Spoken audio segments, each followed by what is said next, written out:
Probably Dan Orlovsky would sit up here in comparison to Shedeur Sanders, who did no such thing, and say, hey, thought he looked better.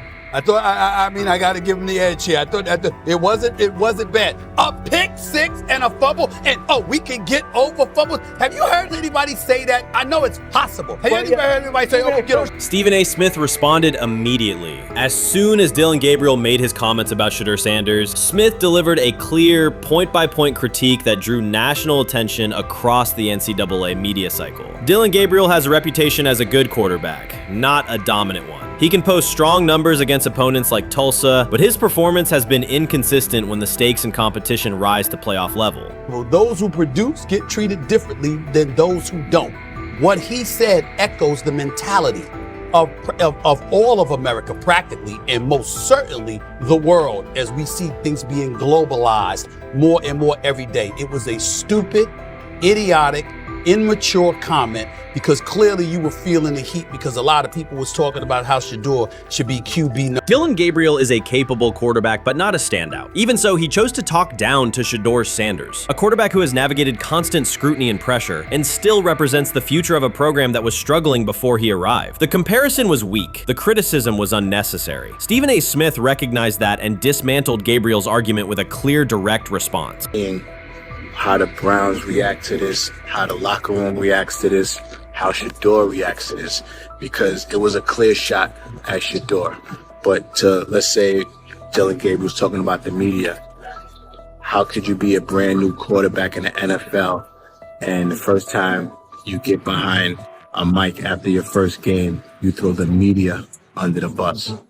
That's arrogance. Stephen A. Smith excels in moments like this. When Dillon Gabriel made his remarks about Shedeur Sanders, Smith responded with a focused, direct critique. He questioned Gabriel's standing to make that claim, noting that Gabriel has transferred between programs and has not been a Heisman finalist. Without theatrics, Smith laid out why Gabriel's resume doesn't justify taking public shots at Sanders. Smith's point was clear. Targeting Shedeur Sanders, a quarterback central to his program's future and consistently under intense scrutiny, was misplaced. Gabriel's criticism lacked the substance to support it, and Smith methodically showed why.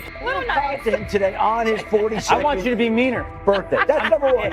Number two, after the game, the Browns head coach Kevin Stefanski said there was a mix-up in the routes and that players were in the area that they shouldn't have been. Look at Stephen A's face. Look at Stephen A's face. Look at his face. Stephen A. Oh my Lord. The strength of Stephen A. Smith's response was that he didn't just address Gabriel's remarks. He challenged the image around him. Dillon Gabriel often presents himself as an overlooked contender ready to surprise. But the reality is that his profile hasn't commanded broad attention. It's a clear reminder that not every opinion carries equal weight. In defending Shedeur Sanders, Stephen A. was direct and precise. Shedeur isn't just a quarterback. He is Deion Sanders' son, which subjects him to scrutiny far beyond anything Gabriel has faced. Even under that pressure, Shedeur has maintained his composure, shown confidence, and delivered in key moments that helped revive a program many had written off. Stupidity, all of it. I thought it was a clear shot at Shedeur due to the fact that his Oregon coach threw a shot at Coach Prime and Shedeur during their meeting at Colorado last year. But you know what? The cream rises to the top. Let's see what happens this week. I see a lot of the media talking about they think it was about the media and not about Shedeur.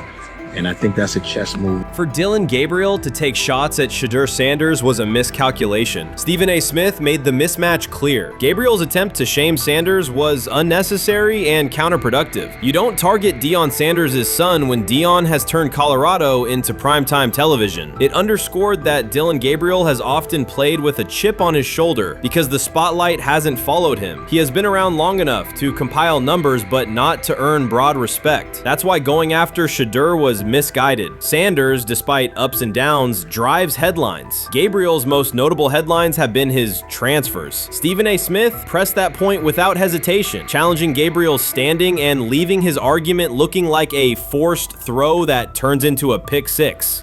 you know what, still needs to thank me a little bit more for that restaurant I treated him and his family to, because it was big time, and stop embarrassing me by going places and trying to use coupons. That's how pathetic he is. The point is that, yeah, a pick six and a fumble is usually considered a bad day. Stephen A. Smith didn't need to raise his voice to make the point. He presented Dillon Gabriel as a player whose talk outpaces his resume and defended Shedeur Sanders with clear comparisons. That's why he called Gabriel out so directly. The comparison wasn't just unfair, it was forced. Now look at Gabriel's record. The numbers are solid and he can win against average defenses, but the resume lacks defining markers. There's no sustained Heisman contention, no late season surge that reshaped the national picture, and no postseason moment that cements a legacy. He lied to us all when he said that this was going to be an open competition, a four-man open competition when it comes to the QB situation up there in Cleveland, in which, from the looks of it,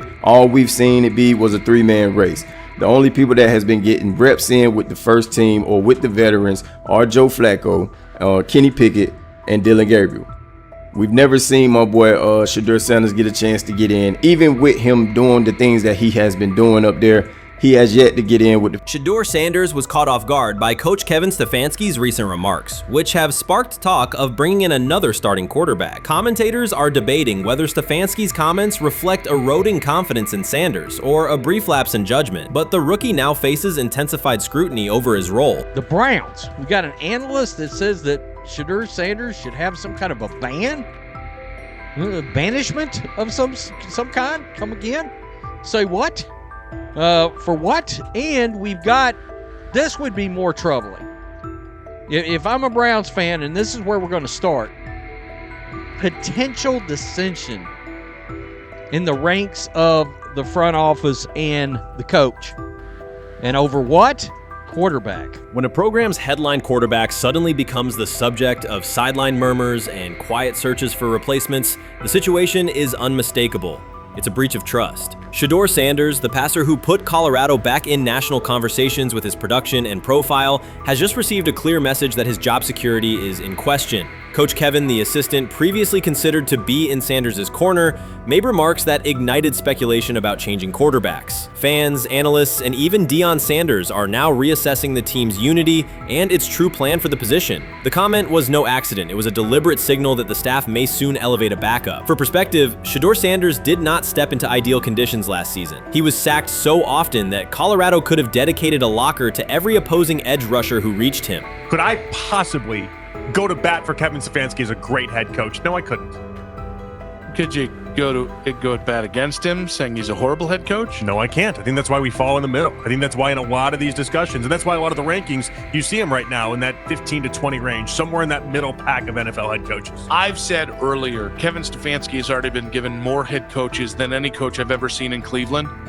Starting with the decision to move on from Baker and him clearly still having another level to get to in Tampa. Last season, Shedeur Sanders often had to operate behind an offensive line that provided minimal protection, yet he still delivered precise throws and critical drives. At times, he seemed to be carrying a struggling roster almost on his own. Despite the constant pressure, he never complained, never threatened to transfer, and never acted entitled. He remained with Colorado because he trusted the program, trusted his father, and believed in the team's larger mission. That loyalty is why Coach Kevin Stefanski's recent statement that the quarterback competition is wide open struck so sharply. The remark implies that Sanders' starting role is insecure, as though the player who absorbed countless hits while holding the offense together is simply another name competing with walk-ons and first-year athletes who are still learning the cadence. This goes beyond ordinary coach language about fostering competition. It introduces genuine uncertainty about the staff's confidence in Sanders and invites speculation that Colorado is actively assessing outside options through the transfer portal. By characterizing the position as vacant, Stefanski has planted seeds of doubt that could quickly evolve into rumors and undermine the stability of the locker room. I'm sorry, but when it comes to quarterback, I'm going to defer to my head coach, generally speaking, especially one with Stefanski's track record and how he's viewed across the league. So this is interesting because it tells you Kevin Stefanski's not a Shedeur Sanders guy. And it also tells us who made these picks. Exactly. The Cleveland Browns made a rather awkward decision in the NFL draft, opting to take quarterback Dillon Gabriel in the 3rd round, well before he was expected to fly off the board. Then 2 rounds later, the Browns took fellow quarterback Shedeur Sanders. So what exactly is going on? Discussion has begun about whether Colorado is actively evaluating another quarterback and preparing for life after Shedeur Sanders. Analysts are debating whether Coach Kevin's move is calculated strategy or a misstep that jeopardizes team stability. Sanders remains a top NFL prospect, Deion Sanders' son, and the program's public face. His highlights dominate social media and his jerseys outsell the team's victories. Yet he is once again being asked to reaffirm his position. The issue is more than routine roster management. It intersects with the family dynamics that shape the program. By portraying the quarterback job as open, Coach Kevin signals to both Shedeur and Deion that the staff is willing to move on despite Sanders' stature. For Shedeur, sitting through film sessions while hearing talk of potential replacements adds an unwelcome layer of uncertainty to an otherwise proven resume. The decision may reflect a desire for a quarterback with a different profile, perhaps someone more mobile and system-oriented, rather than a dismissal of Sanders' accomplishments. What do you think is happening in Browns camp? What do you think is going to happen there? Before I let you go, Lewis. You know, I think it really does all depend on how Kevin is able to, as it relates to Shedeur, work him in enough.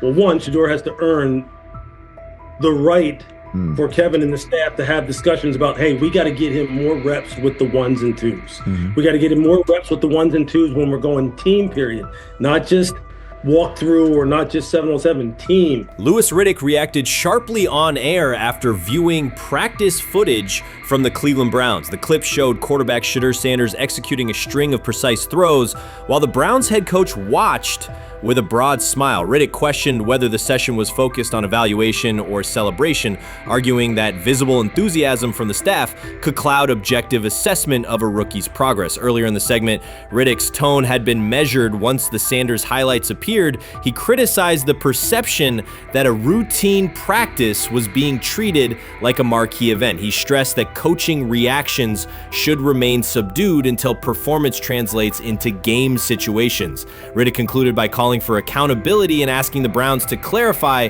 how they plan to manage expectations for Shedeur Sanders as training camp continues. Couldn't imagine me myself saying, hey, you know what? As someone who has been at the very bottom to try and ascend to like some level of success, I could never imagine going, you know what would be really cool? I'm gonna play a joke on someone like this and make pretend that I'm a GM and I'm drafting you when actually I'm not, and then I'm gonna hang up and just giggle about it. Man, what the hell are we doing? Seriously, what are we doing when we think that that kind of crap is funny? I don't know. Trying to get likes on TikTok. I don't have the right words for it. Right, Lewis, I'm gonna say this. I don't have the right words for it. Few situations unsettle a former front office executive faster than watching coaches celebrate a rookie quarterback before pads come on in August. In Louis Riddick's view, the Browns staff did more than acknowledge promise. They acted as though they had already secured their franchise leader. Throughout the session, Shedeur Sanders delivered 40-yard throws off his back foot, ran crisp 2-minute drills, and displayed steadiness rare for a first-year player. According to reports, each successful rep drew audible admiration from the sideline, highlighting how quickly enthusiasm has escalated. When Riddick reviewed the same practice tape and heard the glowing comments, he challenged the reaction on live television. He argued that a few controlled drills should not override the methodical scouting and development work that normally guides roster decisions. Riddick's criticism focused less on Sanders' talent than on the evaluation process. He warned that comparing a prospect to established stars or joking about renaming the stadium creates pressure before the player has taken an NFL hit, faced a disguised coverage, or logged a preseason snap. Praising potential is acceptable, he said, but anointing a savior in July risks repeating the organization's history of premature quarterback expectations. Sanders brings confidence shaped by his father's legacy and his own disciplined preparation, yet Riddick insists that progress must be confirmed over time. He urged the Browns to temper public excitement, follow a structured development plan, and reserve celebratory reactions for on-field results that matter. Regular season production under live pressure, not highlight clips from a midsummer workout. He has to earn that. Kevin has to figure out a way to do that.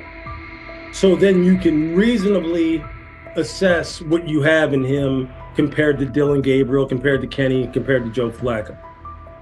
If you don't, then the conversation surrounding him is going to continue to be what it's been, which is, but for some people, he was overhyped all along. He's not that great of an athlete, doesn't have a big enough arm. There's a reason why he was a 5th round pick, blah, blah, blah, which I don't believe.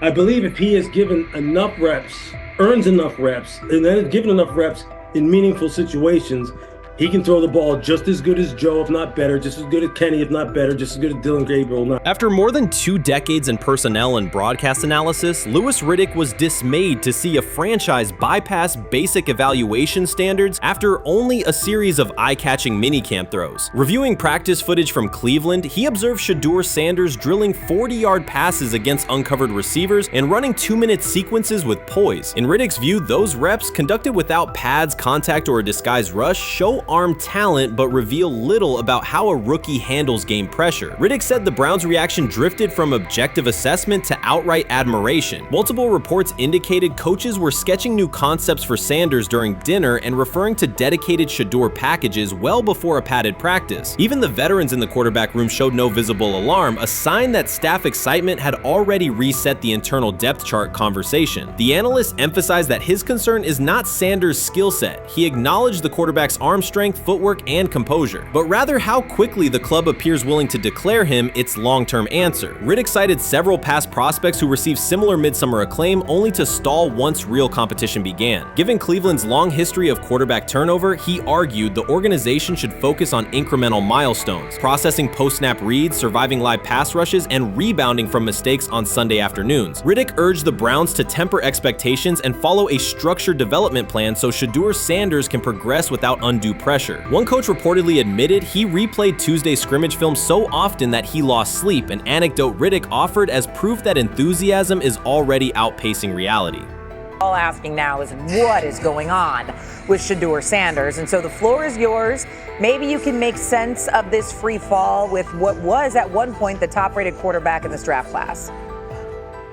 Yeah, see, I think at this point in time, this really isn't a football discussion any longer. This is a personal discussion. This is about it's a fit discussion. It's whether or not teams are just comfortable with everything that comes along with Shedeur in terms of who he is as a person, all the people that are surrounding him in terms of his inner circle, and whether or not teams deem that to be something that they're comfortable with. Right or wrong, that's the only conclusion you can really come to at this point. Louis Riddick voiced an escalating concern during the segment. Having witnessed numerous quarterback setbacks in his career, he worries another may be forming, not because Shedeur Sanders lacks talent, but because the praise around him is growing without restraint. Sanders has simply attended practice, delivered accurate passes, led the huddle, and shown the composure expected of an NFL player. Riddick fears the Browns' reaction, treating routine drills as proof of long-term success, risks setting premature expectations. He cautioned that the organization seems ready to celebrate a franchise savior before Sanders has taken a competitive snap, noting that such early adulation has derailed promising prospects in the past and could impede Sanders' measured development. While much of the NFL community attended the ESPYs in Los Angeles, Shedeur Sanders spent the day in Cleveland with families recovering from a residential explosion. He did not seek cameras or a red carpet appearance. He chose to be present in a neighborhood working through loss. Weeks earlier, an explosion at the Rainbow Terrace Apartments in the Garden Valley neighborhood displaced more than 100 residents. Local officials reported that 42 families were left without housing. A father suffered burns over most of his body and remained in a coma. His 2 young children were hospitalized in critical condition. The damage extended beyond structures. Families lost possessions, stability, and routine. Cleveland City Council member Richard A. Starr described the moment as a family fighting for its future. Outside of local reporting, national attention was limited. Sanders decided to go to the site, meet residents, and help organize a day focused on relief and connection. The decision drew questions almost immediately. Some asked why he was not at the ESPYs, others questioned his motives. Sanders did not respond with counter-arguments. He explained simply that he felt an obligation to be present and that he would act on that conviction. This was not a team-scheduled appearance. He promoted the gathering himself, arrived without ceremony, and spent the day with residents. His approach emphasized listening, participation, and time. The event, which he called the Garden Valley Fun Fest, brought a large turnout over several hours. The purpose was straightforward: create space for families to reconnect and for children to play, even as recovery work continued. Sanders threw passes with kids on the blacktop, joined in games, and spoke with parents and grandparents about what they were facing next. He moved through the apartment complex and common areas with minimal staff support. Browns defensive lineman Michael Hall Jr. attended and interacted with residents as well. There were no speeches or staged moments. The focus remained on residents and their needs. Questions about visibility persisted as photos and short clips circulated online. Some criticism framed the visit as a substitute for a higher profile appearance in Los Angeles. Sanders kept to the same message. The priority was to support a neighborhood coping with displacement and uncertainty. He did not present the choice as a protest of any event. He presented it as the correct use of his day. When local media asked about his intent, Sanders said his goal was to provide families with a day of enjoyment and a reminder of community. He added that financial support can help, but that showing up in person also matters. Standing with people, listening to them directly, and offering time. The statement matched the structure of the day. He stayed on site, remained accessible, and left the focus on residents rather than on himself. The timeline mattered to him as training camp approached. Sanders did not connect the visit to his role on the depth chart or his draft position. He kept references to football confined to preparation, learning the playbook, protections, cadence, and timing, seeking guidance from veterans, including Joe Flacco, and staying ready for opportunities when they come. He has repeated that he has time to grow and intends to use it to learn the system and earn trust. The visit did not alter those priorities. He returned to his regular schedule the next day.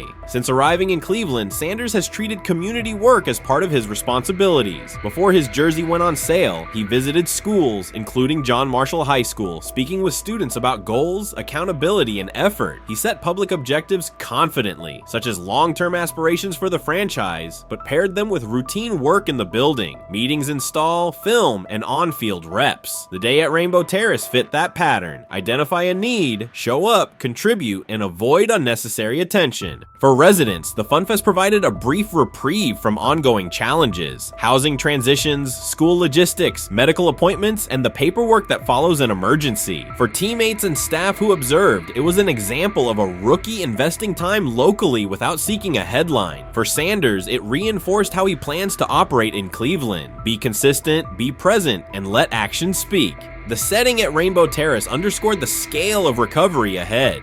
Families described the first weeks after the explosion: nights in temporary housing, efforts to replace clothing and essentials, coordination with agencies and community groups. Sanders moved from group to group, speaking with parents about their immediate needs, greeting elders who came to watch the activities, and encouraging kids who wanted to throw a football, run races, or take a photo. He kept the schedule flexible so residents could arrive and leave as they were able. Community partners and volunteers handled tables for supplies, simple games, and refreshments. There were no sponsor banners or organizational pitches. Residents organized as they usually do, checking on neighbors, guiding children, and sharing updates. Sanders' role was clear: participate, make time, and listen. The presence of a recognizable player brought energy, but the purpose remained practical: create a normal afternoon in a place that had not felt normal since the blast. Online reaction covered the full range of opinion. Some posts praised the decision and the event's tone. Others questioned why a rookie would skip a high visibility awards show.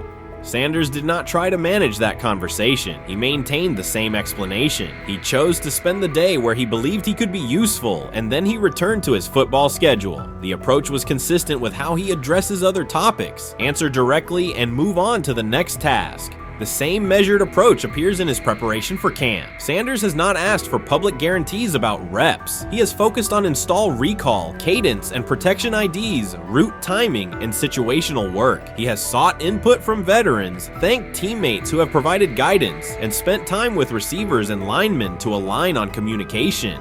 Coaches have emphasized that the quarterback competition is a process, and Sanders has accepted that framework. His emphasis remains on readiness. None of this overshadows the experience and resumes of other players on the roster. It does provide a clearer picture of how Sanders operates as a professional. He separates off-field actions from promotional efforts. He keeps football preparation focused on what he can control. He communicates with teammates across position groups so that timing and expectations are shared. He does not try to steer attention in his favor. He tries to make steady progress. The day in Garden Valley was one example. He arrived without a speech, stayed for hours, and left without an announcement. He did not ask for recognition, he offered time. Residents responded in kind. Kids lined up for catches and races. Parents and grandparents asked about camp and wished him well, and neighbors coordinated rides and schedules around the event. The atmosphere felt like a neighborhood gathering, not a media production. Local leaders who were present or who spoke later emphasized that recovery will take months. Families will continue to navigate housing, healthcare, and daily logistics. Events like the Fun Fest do not resolve those issues, but they help sustain community connections and morale. Sanders' contribution was to create a space for that to happen and to treat the day with the same seriousness he applies to practice, plan, execute, and keep the focus where it belongs. As the preseason approaches, Sanders will continue to compete for opportunities on the field. He has said he will be prepared when called upon, and that he understands the importance of mastering details before focusing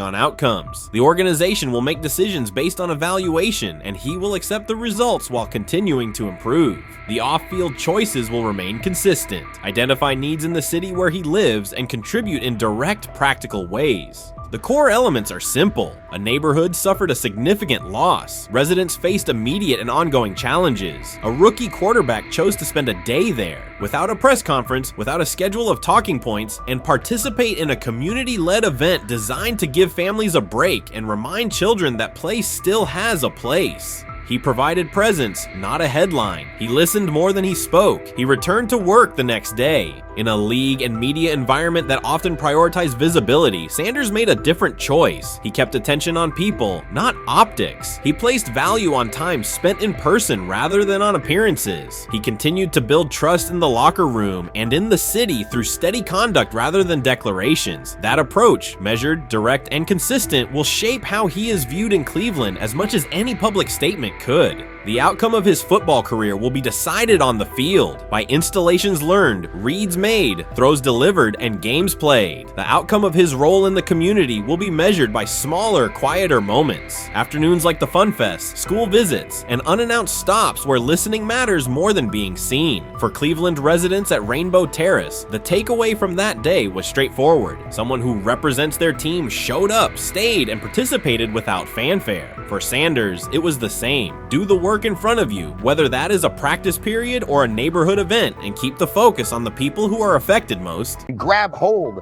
of the starting job. Yes, but I don't think we're going to know which one until we get deep into August. Now, I think, we tracked the reps everybody was getting at practice throughout the OTAs and minicamp.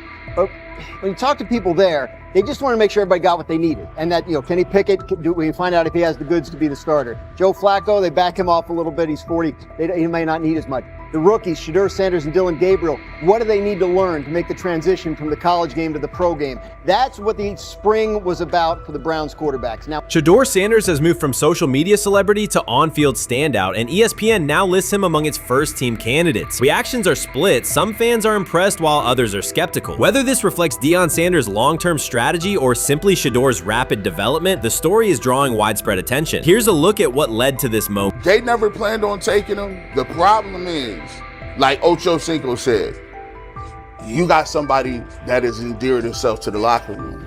And guess what? The difference between him and Tim Tebow, the biggest one, is he can play. He can throw the ball. Tim Tebow running around being an H-back. He can throw the ball. And he's done everything he needs to do. He ain't saying nothing. He ain't rocking the boat. He ain't mad about the reps. He ain't mad about none of that. All the people out there want to see is this, like Tyvis said earlier. We want to see what he can do with Jerry Jeudy. Online reactions are sharply divided. Some fans strongly support Sanders, while others argue he is overrated. Traditional analysts cite statistics and claim his recognition comes mainly from his father's name. Sanders supporters are actively celebrating his rise and already predicting a future NFL career. Sports media outlets have made his candidacy a central topic of debate. The discussion now extends beyond statistics and victories to include his marketability, public image, and on-field presence. Sorry, is Shedeur Sanders going to get a chance to win this job? Do you believe he gets a legit shot to win this job?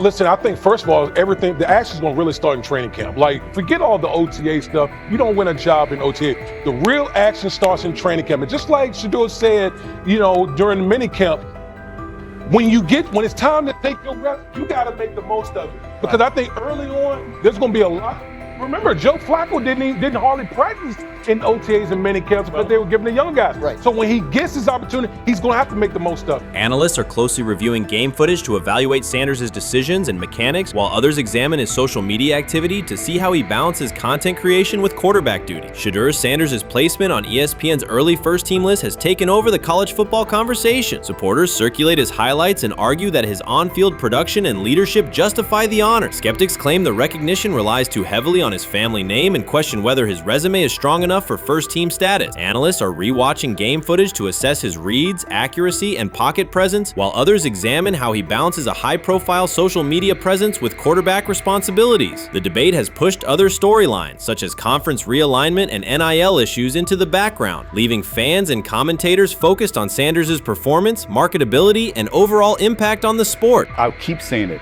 I believe Shedeur Sanders should play more games than any other quarterback on this roster this year, because he's the only guy that I look at and say they might have something here. Because I'm telling you right now, they left night one of the draft saying we are taking our quarterback next year. So it's on Shedeur or Dillon or Kenny, probably not Joe, to change their mind.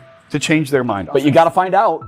You gotta find out. Opinions differ on whether Sanders is benefiting from his family name or simply showing real progress, but the attention is undeniable. Social media is flooded with edited images elevating him to legendary status. Critics argue the first-team nod is driven by hype and marketability, while supporters point to his flashes of strong arm talent, field vision, and decision-making. Regardless of motive, the announcement has dominated the football news cycle and intensified debate over how much of his rise is performance-based versus media-driven.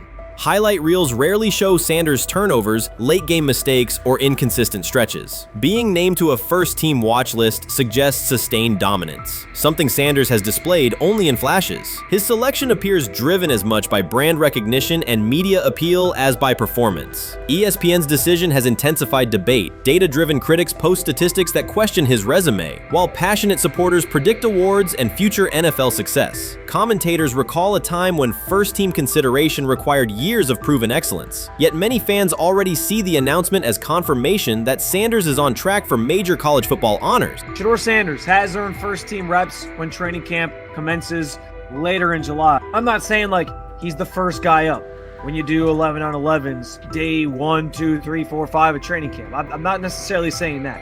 But he's the one quarterback that we didn't get a chance to see take reps with the ones.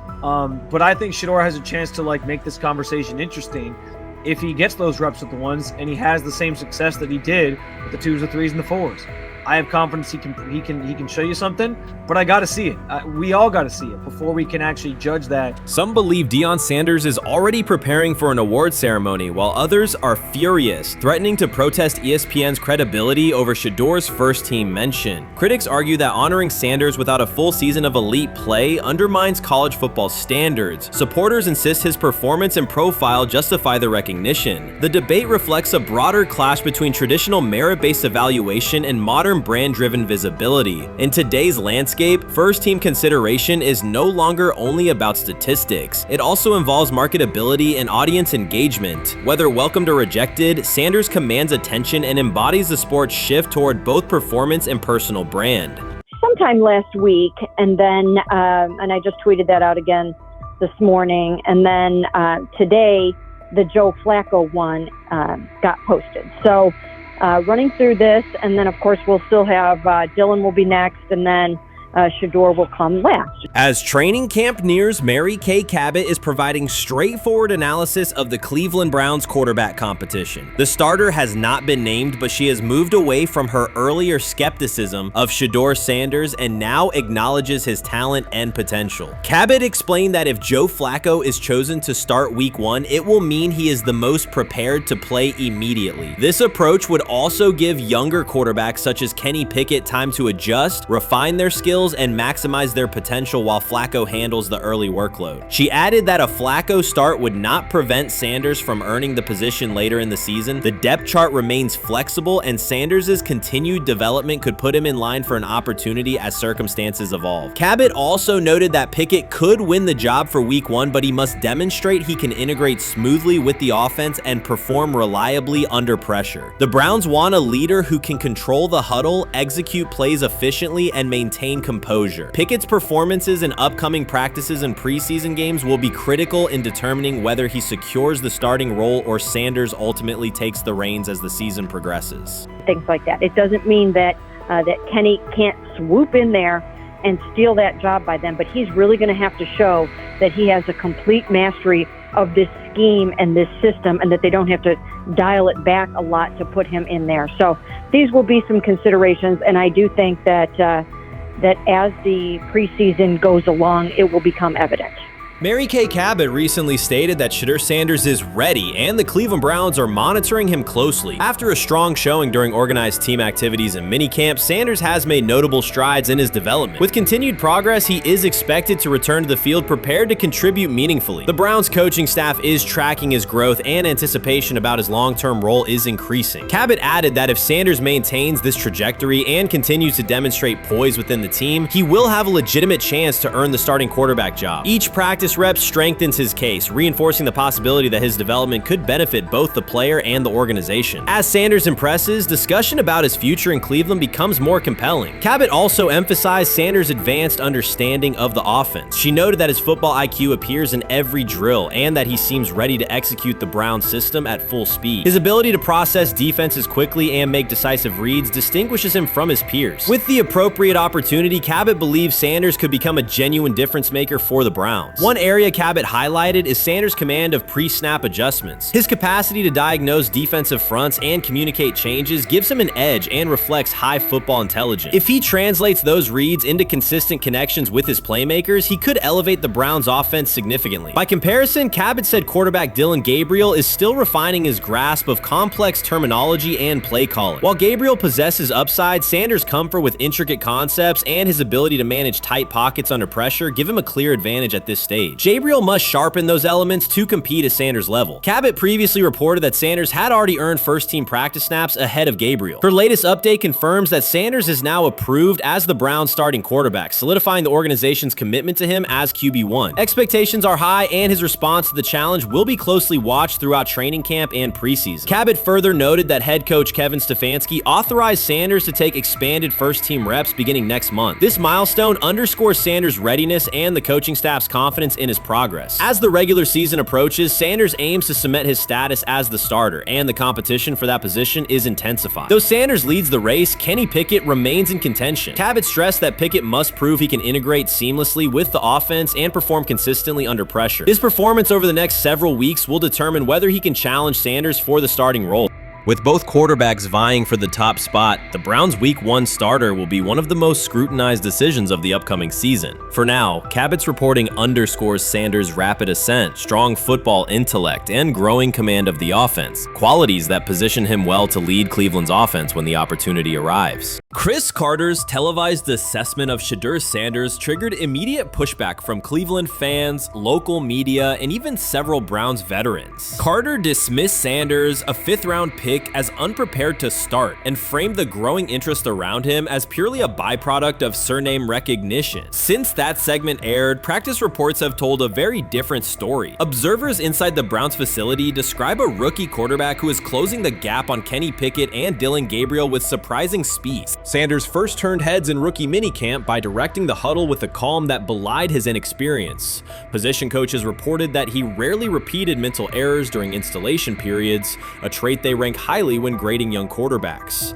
In organized team activities, he showed consistent timing on intermediate routes, kept turnover numbers low in 7-on-7 periods, and demonstrated early command of Kevin Stefansky's protection calls. That steady execution earned him a handful of first-team snaps, reps that would ordinarily have belonged to Pickett by default.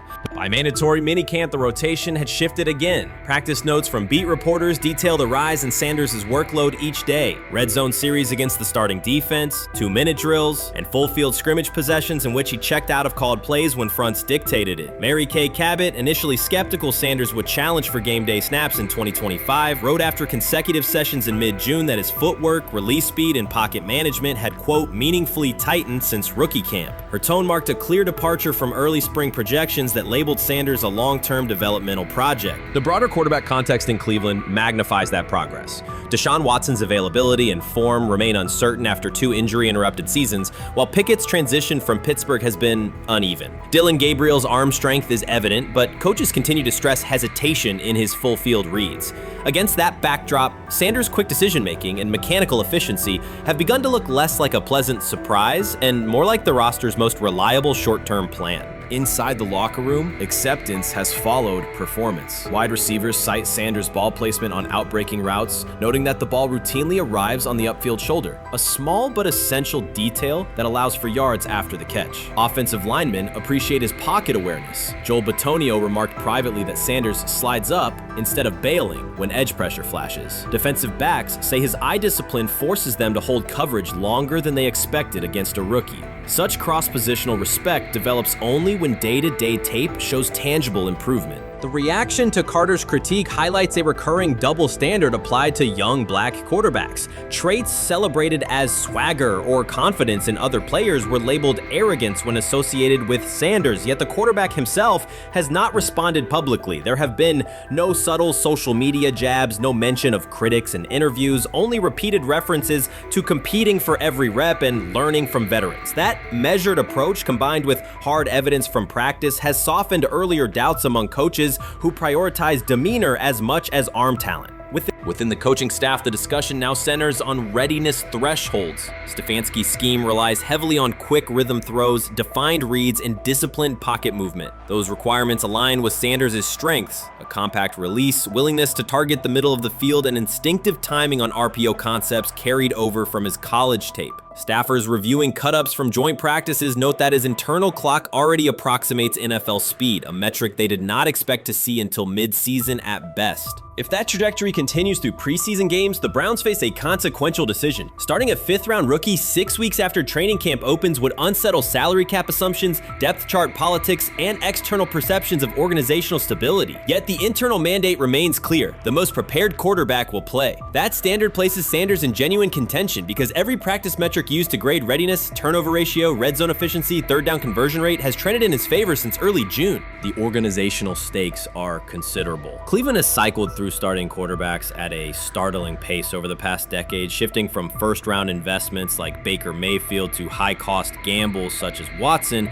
each move packaged as the long-awaited solution. A rookie chosen outside the first 100 picks ascending to the top of the depth chart would challenge long-held league assumptions about draft pedigree and opportunity. It would also validate the evaluation philosophy that prioritized Sanders' intangibles: processing speed, leadership presence, over conventional arm strength thresholds that pushed him down the draft board. Carter's televised remarks now sit awkwardly alongside daily updates from Berea. His critique relied on pre-draft labels and the presumption that a late-round passer with a famous father would need a redshirt year. Practice film contradicts that stance. Sanders checks protections at the line, manipulates safeties with shoulder fakes, and has reduced turnover-worthy throws and full-speed sessions to single digits. Statistics normally cited for veteran backups, not rookies. The longer that evidence accumulates, the more Carter's comments appear rooted in legacy bias rather than objective performance review. None of this guarantees Sanders will open the season under center. Preseason defenses test quarterbacks in ways practice cannot. Defensive coordinators will disguise pressure and boundary rotation to force late decisions. Sanders must show he can adjust protections and exploit mismatches without the benefit of a controlled environment. Yet within the Browns facility, the conversation has shifted from if he will be ready to when. Quiet confidence from Amari Cooper and other veterans suggests they believe Sanders can steady an offense searching for consistency more than highlight reel heroics. Sanders' rise also affects long-term roster calculus. If he earns the job and performs competently, Cleveland gains starter-level production on a cost-controlled rookie contract, freeing cap space allocated to other positions. That scenario could reshape roster-building strategy in a division featuring Joe Burrow and Lamar Jackson, quarterbacks whose contracts consume significant percentages of team payroll. A capable, low-cost starter would allow the Browns to reinforce their offensive line and secondary while retaining core veterans, a competitive advantage few teams enjoy. For now, the focal point remains daily improvement. Sanders continues to arrive before sunrise, reviewing the previous day's install with the quarterback coach, then staying after practice to throw on-air routes with receivers low on the depth chart. Coaches track those habits closely because consistent routine underpins performance when adversity strikes in live games. Each incremental gain strengthens the argument that readiness depends on preparation and aptitude, not draft slot. Carter's segment reminded the league how quickly assessments can become outdated when they lean on perception over evidence. Sanders' steady climb up the depth chart underscores the counterpoint. In the NFL, tape is the final arbiter. Should Sanders translate practice efficiency to preseason success? The Browns may discover that the solution to their long-standing quarterback riddle arrived quietly in the 5th round, carrying little more than confidence and a willingness to work. We've got news. Got news. About my Cleveland Browns. We've got an oblique problem. Obliques are big deals, especially when it's your quarterback. Now, he might be 4th on the depth chart, but he was number 1 in the preseason game last week, and he did a great job. 138 yards, 2 touchdowns. Shedeur Sanders has an oblique injury. That is not good. I do not like this. I hate this because I want to see more reps for Shedeur Sanders. Shedeur Sanders, a projected breakout this season, has been sidelined unexpectedly. The Browns coaching staff confirmed an oblique injury significant enough to keep him out of all activity. No reps, no drills, no warm-ups. Concerns are rising about how this may affect his momentum and force adjustments to the team's plan. The focus now is his recovery timeline, the impact on his development, and the next steps for the quarterback depth chart. Browns rookie quarterback Shedeur Sanders injured his oblique during practice today, putting his status in doubt for Saturday's preseason game against the Eagles. He's the latest quarterback on Cleveland's roster who has dealt with a health issue, joining fellow rookie Dillon Gabriel and Kenny Pickett. Sanders, who is trying to fight his way up the Browns depth chart, started the preseason opener last week and threw to practice. So how concerning is this for Shedeur as he is trying to, again, make his way up the depth chart, be QB2, potentially QB1 in the future? Dillon Gabriel taking Shedeur Sanders' QB1 spot after Sanders suffers an oblique injury is more than a roster change. It signals the staff is choosing urgency over efficiency. You do not replace a quarterback operating near a 70% completion rate with one coming off a 32% outing unless the decision is driven by desperation or poor evaluation. That is not strategy, it is avoidable loss of production. The impact on accuracy, timing, and drive sustainability is clear, and the difference is apparent to anyone watching. Well, here's what we know. I mean, after practice, Kevin Stefanski, the head coach of the Cleveland Browns, was not available to the media, but I did talk to him on the field as the players were coming off, and he told me that Shedeur Sanders complained of oblique soreness during the warm-ups this morning. Shedeur Sanders' absence isn't just a gap in the lineup, it's a setback for the entire offense. He thrives under pressure and makes throws others won't attempt. When he's healthy, every pass has intent, every drive has rhythm, and opposing defenses know they're in for a long day. Replace him with Dillon Gabriel and the defense senses an opening. Corners press tighter, safeties cheat down, and linebackers blitz more aggressively because they don't expect the same timing, velocity, or accuracy. Yes. I mean, yeah, I'm a fan. I'm not even going to try to hide it. Rich, you guys are fans. Like, you guys talk about the Cleveland Browns quite a bit. Yeah, it's almost annoying to me. It aggravates people. Like, people don't like the fact that Rich talks a lot about They must love I'm here. But it's like, you have a friend, and that friend's child is following in the family's footsteps. You want them to do well. I don't know why people have such an issue. I know Rich is supposed to be impartial, but it's kind of hard when you have that type of tie to it. But yeah, I'm rooting for Shedeur, man. And Dillon Gabriel's 32% completion rate isn't just poor, it's untenable at this level. A number that low needs no context. It means 2 misses for every completion. Weather, opponent, and play calls are secondary when efficiency is that limited. That output does not sustain drives or keep the full playbook viable, yet he is starting while Shedeur Sanders is sidelined. The contrast is clear. Sanders brings accuracy, timing, and command. Gabriel's recent performance reflects inconsistency and missed opportunities. Choosing Gabriel under these circumstances reduces offensive reliability and invites defensive pressure. It is a decision that sacrifices efficiency and field position. So it'll be interesting to see what happens with Dillon Gabriel, but to the Shedeur Sanders point, it is unfortunate because I thought he was gaining some momentum. I know the practice that they had before they left for Philly, Daniel Oyefusi reported that he actually took the most reps of all of the quarterbacks. And that was the first time that had happened. It was the first time that he had went ahead of Dillon Gabriel, practicing with the twos, etc. So like coming off that stout performance against the Carolina Panthers, he was gaining momentum. If this were a clean evaluation, there would be no debate. Shedeur Sanders is the clear choice. He's accurate, composed, and consistent with a track record of high-level production. Dillon Gabriel remains a question mark, and not the kind that stresses defense. He's the kind that makes coaches consider leaning on the run to limit risk and protect field position. The reality is that injuries create openings for players who haven't earned them. Gabriel has stepped into QB1 while Sanders is out, but that reflects circumstance, not superiority. We don't know the severity of this oblique injury and whether it will even keep him out of Saturday's game against the Eagles. As for moving up the depth chart, I'm the Browns preseason sideline reporter. I was there Friday night when he burst onto the stage and set the NFL world buzzing. And yes, his demeanor was tremendous. His poise was tremendous. He did the things that were asked of him. But at the end of the day, he wasn't actually asked to do all that much. The real concern is how this could attach to Shedeur Sanders' reputation. The NFL is unforgiving about availability. An oblique injury for a quarterback isn't minor. It affects mechanics, torque, and timing. Even with a strong return, the injury-prone label can linger. For the Cleveland Browns, or any team seeking stability under center, that perception is toxic. Teams don't want a player they fear won't make it through October. That's the risk. Talent doesn't always overcome league politics. Once questions about durability start, they rarely fade. They surface in contract terms, roster decisions, and sideline evaluations. So Shedeur Sanders is injured again?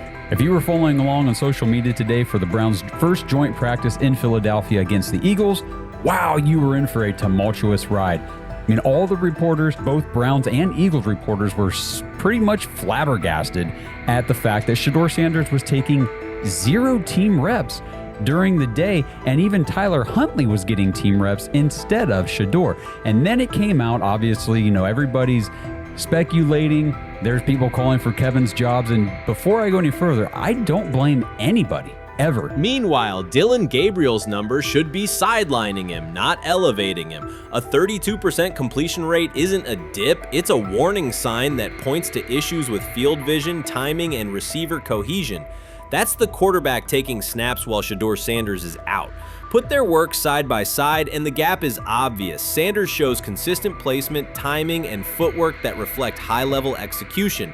Gabriel's recent output introduces variability that shrinks the call sheet and stalls drives. You can't claim the priority is winning while starting a quarterback who isn't reliably delivering routine completions. Fans recognize it, receivers lose confidence and tempo when targets are off, the offensive line's urgency fades when protection doesn't translate into productive throws, team belief in the quarterback is fragile, and once it erodes, a season can come apart quickly. We could be looking at, 3/4 of Snoop and maybe 1/4 of Dillon Gabriel. Not really exciting for the fans. Of course, it would be nice to see what Dillon looks like. Did spend third-round capital on him. If you're Dillon Gabriel and you're a rookie, is not you be want to get team. healed. You want the reps. You want to take these reps. So what do you do to prepare yourself and get ready? Because, man, when rookies get injured, it's like these reps are so valuable. Yeah, sets him back a lot. We do have some video here. Mike Garafolo had some video of Jalen Hurts kind of helping Shedeur used his cart to get off the field here. Shedeur Sanders changes the entire equation. His presence under center keeps defenses honest, keeps teammates engaged, and expands the coaching staff's options. You can call vertical shots, open the playbook, and control the game's tempo. Dillon Gabriel limits that. With him, the playbook narrows, drives stall, and the defense ends up on the field too long trying to compensate. The Cleveland Browns are not in a position to gamble at quarterback. This is a franchise with a difficult history at the position. With Gabriel, the issues are visible from the stands. A 32% completion rate won't jump to 60% with a few extra reps. If anything, it will decline as defenses present looks they would not risk against Shedeur. And that's the core issue. Shedeur Sanders at 80% is still a better quarterback than Dillon Gabriel at his best. That isn't exaggeration, it's the numbers. If Sanders is a 70% passer when healthy, even a drop to 60% keeps him well ahead of where Gabriel is now. Yet the team is rolling with the quarterback who isn't delivering routine completions. Every week Sanders is out, his hold on QB1 loosens. That's the hard truth. The longer Gabriel stays in the role, the more coaches cite continuity and chemistry to cover what's happening on the field. Every throw and every drive has to be a statement, not just to win, but to erase any notion that Gabriel is a legitimate alternative. In the NFL, QB1 isn't handed back because you used to be the best option. You have to take it. Started off with some positive news for Shedeur, and then it kind of just went left real quick. Shedeur got the news early on that if Dillon Gabriel couldn't go, he would get his second straight start in the Saturday preseason game against the Philadelphia Eagles. And then he went on to injure his oblique. For the fans who don't know exactly what part of the body the oblique is at and what that injury is and how it can impact the quarterback, can you explain to them what is an oblique injury? It's like up in this area, right? Well, you can't see me, but like right up in here, when you go to throw, like obviously that's all that. So the truth is straightforward. The Cleveland Browns, or any team in this situation, aren't going anywhere meaningful with Dillon Gabriel under center. You can frame it as progress and point to selective highlights, but reality will level it out, and by then the season is already slipping. Shedeur Sanders is the difference between a team with a path forward and a team playing out the schedule. He reads coverages, delivers on-time throws, and forces defenses to respect every level of the field. Gabriel turns the offense into guesswork. The NFL is built on results, and the results are clear. Gabriel's 32% completion rate functions as a warning sign. It doesn't need context, a clinic, or a film session to explain. It signals inefficiency that stalls drives and compresses the playbook. Yet he has been handed the role Shedeur established through precision, composure, and production. That decision undercuts the stated goal of winning. With Sanders, the offense retains structure, rhythm, and threat. With Gabriel, it narrows and exposes the defense to longer stretches on the field. I view things as I got time. I got time to be able to grow and mature, and be able to understand the ins and outs of the defenses and be able to get the good insight from the vets in the room. So I look at it as, a plus. And whenever, it's time for me to play. Shedeur Sanders rolled into Browns camp and instantly made the whole practice feel like a recess pickup game. NFL vets suddenly looked like they'd forgotten the playbook and were just trying to keep up. With that being said, I see some balls coming out of Shedeur Sanders at that camp, and I'm like, kind of looks like a guy. Yeah, I'm reading. He can sling it. Read the team. I see him, some of the veterans, how they talk to him, mic'd up, see what he's doing in the community. Talking about Njoku there? Njoku, Mike Knapp. Yeah, once you see, different little interactions and things like that, I know he has the talent. We'll see. It'll be a competition that usually brings the best out of guys, especially young guys. So I'm interested to see how that quarterback situation. Right after Shedeur Sanders tightened his cleats and the Browns settled in for what they figured was a routine camp day, the whole vibe tilted sideways. No blazing comet, no UFO touching down at midfield, just a swagger-charged quarterback striding in like he'd crashed the wrong league and thought, yeah, I'll stick around and run this show. The Browns had no clue what storm was rolling in. You'd expect an NFL team to do a quick scout, maybe pull up a highlight reel or two, but nope. They greeted Shedeur with a shrug, only to watch him seize the field on snap one and run the whole operation like a seasoned pro. First and foremost, he's been the best quarterback in camp. Now look, Joe Flacco ain't had many opportunities. It was a whole day I saw he didn't throw the ball at all. Here's my theory on the situation. They already know who's starting in the number 2 is. They already know. Joe Flacco and Shedeur Sanders is already locked up. You're missing the boat, people. You're missing the boat. Your boy, Kenny Pickett and Dillon Gabriel, oh, they're fighting. Shedeur didn't merely clock in, he hijacked the session. One moment he's loosening his arm, the next he's roasting veteran QBs like faded names on busted draft boards. Defensive coordinators everywhere had the same gut punch reaction. Uh-oh. His pocket poise? Straight disrespectful. His timing? Psychic. And every pass left his hand like it was laser guided to its mark. While Shedeur Sanders was slicing up routes, the Browns secondary looked less like an NFL backfield and more like a gaggle of dads sprinting through a Saturday fun run. Big on enthusiasm, short on closing speed. Coaches fought the urge to slam the emergency horn. Players traded wide-eyed, "Are we serious?" stares, and someone even double-checked that a hidden camera crew wasn't about to pop out of the tunnel. But nope, this was pure Shedeur, half cold-blooded surgeon, half highlight factory. He wasn't dropping a casual "I'm here," he was crafting a masterclass. From the first rep, the tempo changed. Shedeur Sanders accepted the snap with steady footwork, diagnosed the Browns' single high shell, and delivered a tight window seam route that forced the free safety to recover late. Throughout the period, he manipulated leverage with quick shoulder fakes, moved through full field progressions, and released on time from a balanced base, consistently putting the ball on his receiver's upfield shoulder. Cleveland's coverage struggled on multiple fronts. Safeties hesitated between deep half responsibilities and underneath support, creating voids at 15 to 20 yards. Cornerbacks and off-man were caught in trail position when Sanders used rhythm throws on 3-step drops, while those who tried press technique had their inside hand neutralized by his receivers' outside releases. Linebackers widened to match shallow crossers, leaving the middle hook unguarded for pivot routes and option digs. One corner attempted a line of scrimmage jam. Sanders immediately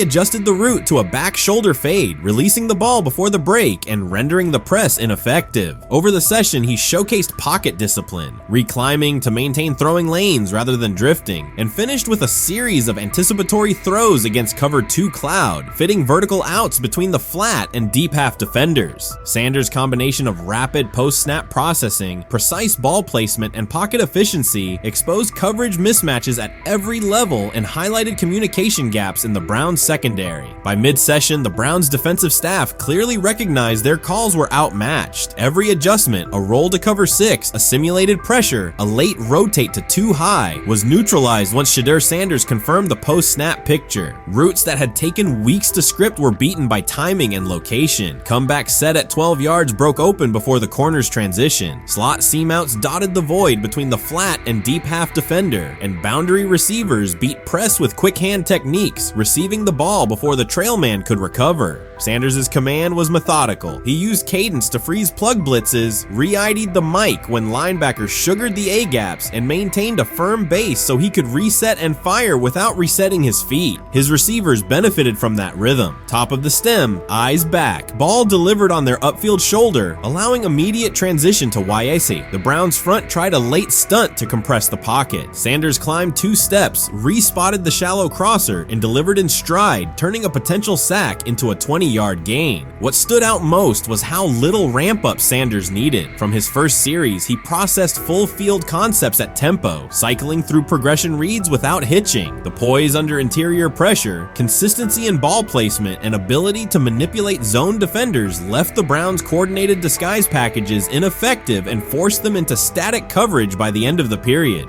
In short, Sanders' efficient mechanics, rapid processing, and anticipatory accuracy rendered Cleveland's defensive game plan ineffective at every level, from pre-snap disguise to post-snap spacing. Imagine there's many people that think Dillon Gabriel's a better quarterback than Shedeur Sanders. I don't care where they were drafted.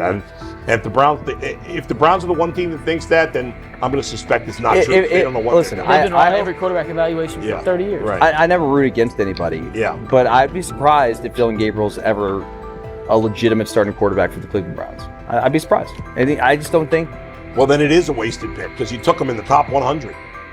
Yeah, but potentially. Yeah. May get away with it because of Shedeur. An edge rusher chirped at Shedeur Sanders between snaps, hoping to shake his rhythm. On the very next play, Sanders answered with a 30-yard laser, a deep dig from the boundary side that split the single high safety and the trailing corner. He hit the top of a 5-step drop, kept a firm base, and delivered on time to the receiver's outside shoulder, turning what should have been a routine rep into a sudden change explosive. From that moment on, every coverage wrinkle the Browns tried, rotating from cover 3 to quarter half, flashing a Tampa 2 shell, mugging both A-gaps, was met with a precise counter. When corners pressed, Sanders adjusted the route to a back shoulder fade. When safeties widened, he checked to a glance post. When linebackers bailed, he found the running back on a delayed option out of the backfield. Even late simulated pressures couldn't move him off his spot. He simply climbed, reset his feet, and fired. As Cleveland's defenders rotated through checks, Sanders manipulated them with cadence and eye discipline. He froze weak side safeties long enough to create intermediate windows, then feathered the ball into those lanes before help could arrive. When the Browns finally dropped 7 and matched every route, Sanders tucked the ball and converted 2 separate 3rd and 6 situations on the ground, reminding everyone that his mobility is as calculated as his arm. By the end of the session, the defensive coordinator's call sheet looked obsolete. Sanders had neutralized blitz looks, exposed spacing issues in zone, and forced the unit into static base coverage just to survive the period. It wasn't a camp drill anymore. It was a clinic on timing, processing speed, and controlled aggression, delivered snap after snap by a quarterback who never needed a warm-up lap to own the field. They never planned on taking him. The problem is,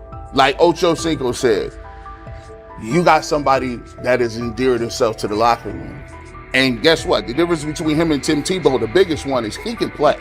He can throw the ball. Tim Tebow running around being an H-back. He can throw the ball. And he's done everything he needs to do. He ain't saying nothing. He ain't rocking the boat. He ain't mad about the reps. He ain't mad about none of that. All the people out there want to see is this, like Tyler said earlier. We want to see what he can do with Jerry Jeudy. That's it. I want to see what he can do with David Njoku. I want to see him with Junkins. I want to see him with the first running backs. If you are cooking, if you are beating down the doors with the 3s and 4s, guess what? You deserve more. From the first team period on, Cleveland's secondary looked a step slow. A deep third safety hesitated on a post-snap rotation, leaving Shedeur Sanders free to climb the pocket and fire a 22-yard out that arrived before the defender could plant and drive. The supporting cast around him, players fighting for roster spots, not Pro Bowl invites, benefited from his command. Sanders used tempo to control the defensive front, altered protections at the line, and located throwing lanes so quickly that one receiver didn't register the catch until he crossed the goal line. As the Browns tried new personnel groups, coverage busts multiplied. Starters slipped out for hamstring stretches while rookies rotated in, only to find the ball arriving on their blind side before they'd completed a midpoint squeeze. On a later 3rd and long, Cleveland finally closed the interior rush lanes, compressing the pocket with 3 defenders. Sanders pivoted through the traffic, stepped into a narrow escape window, and, without resetting his shoulders, whipped a no-look pass to the boundary curl for a fresh set of downs. The throw turned a potential sack into an explosive play and left the coaching staff scrambling for answers. The people who are fascinated by Shedeur for whatever reason, whether it's his play, I guess, last year was kind of fun. If you're just like a guy who grew up like loving Deion Sanders and passed that love on down to your kids, I can see why you're like that. The one thing I will give them is you're looking at this quarterback room. If you're a fan of Shedeur and say, why can't he go beat Dillon Gabriel or Joe Flacco or Kenny Pickett?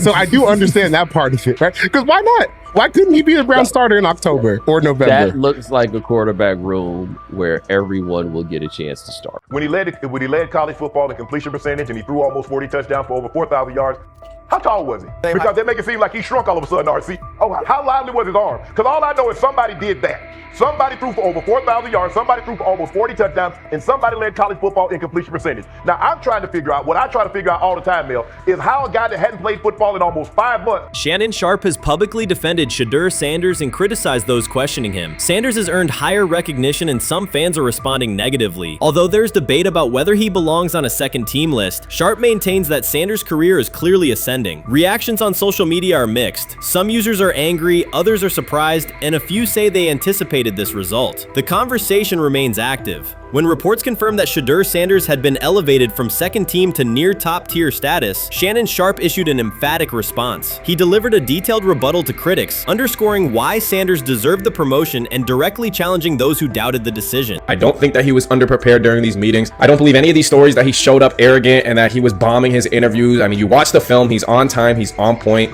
You watch his interviews, he answers like a 10-year NFL veteran. Like, he's clearly dominating OTAs. It's every single day there's a new report of how well he's doing for the Browns in OTAs. And I mean, you can say what you want, it's just OTAs. Okay, if that's your new narrative, then he's doing exactly what he needs to be doing. He's on point, he's on time, he's getting the respect of his teammates, and he's making plays. So we're gonna see years down the line, something's gonna come out that I don't know what exactly it was, but something will come out. Critics have been waiting for an opportunity to dismiss Sanders. They labeled him overrated, accused him of benefiting from nepotism, and claimed his profile came only from his last name and polished image. Within their own echo chamber, they cited every game in which he fell short of huge passing numbers as validation of their doubts. Since Sanders has begun receiving formal recognition, criticism has escalated. A wave of self-appointed analysts is dissecting his throwing mechanics and team role, and many online commentators now argue that his promotion reflects deeper problems within the sport. Shannon Sharp rejected each criticism directed at Shedeur Sanders. During the broadcast, he turned a routine segment into a detailed examination, acting as presenter, interrogator, and fact-checker. Sharp walked viewers through game film, season statistics, and scouting reports to show why Sanders merited his recent promotion. Whenever a panelist claimed Sanders had not earned the role, Sharp countered with completion percentages, efficiency ratings under pressure, and documented late-game drives that changed outcomes. He stressed that the backlash was driven less by on-field evidence and more by reluctance to revise earlier opinions. Sharp argued that critics were upset not because Sanders lacked qualifications, but because his progress contradicted their initial narrative. By the end of the discussion, Sharp had moved past simple defense and reframed Sanders as a clear example of performance-based advancement. advancement, demonstrating that early predictions can be wrong. Never heard of no Dillon Gabriel or Tyler Shock. What the hell is that? So how is Shedeur Sanders going behind them? I'll tell you how. Collusion. 4 different times they passed on him. How the hell does that happen? 4 rounds. It doesn't happen to a quarterback. We've never seen anything like this before.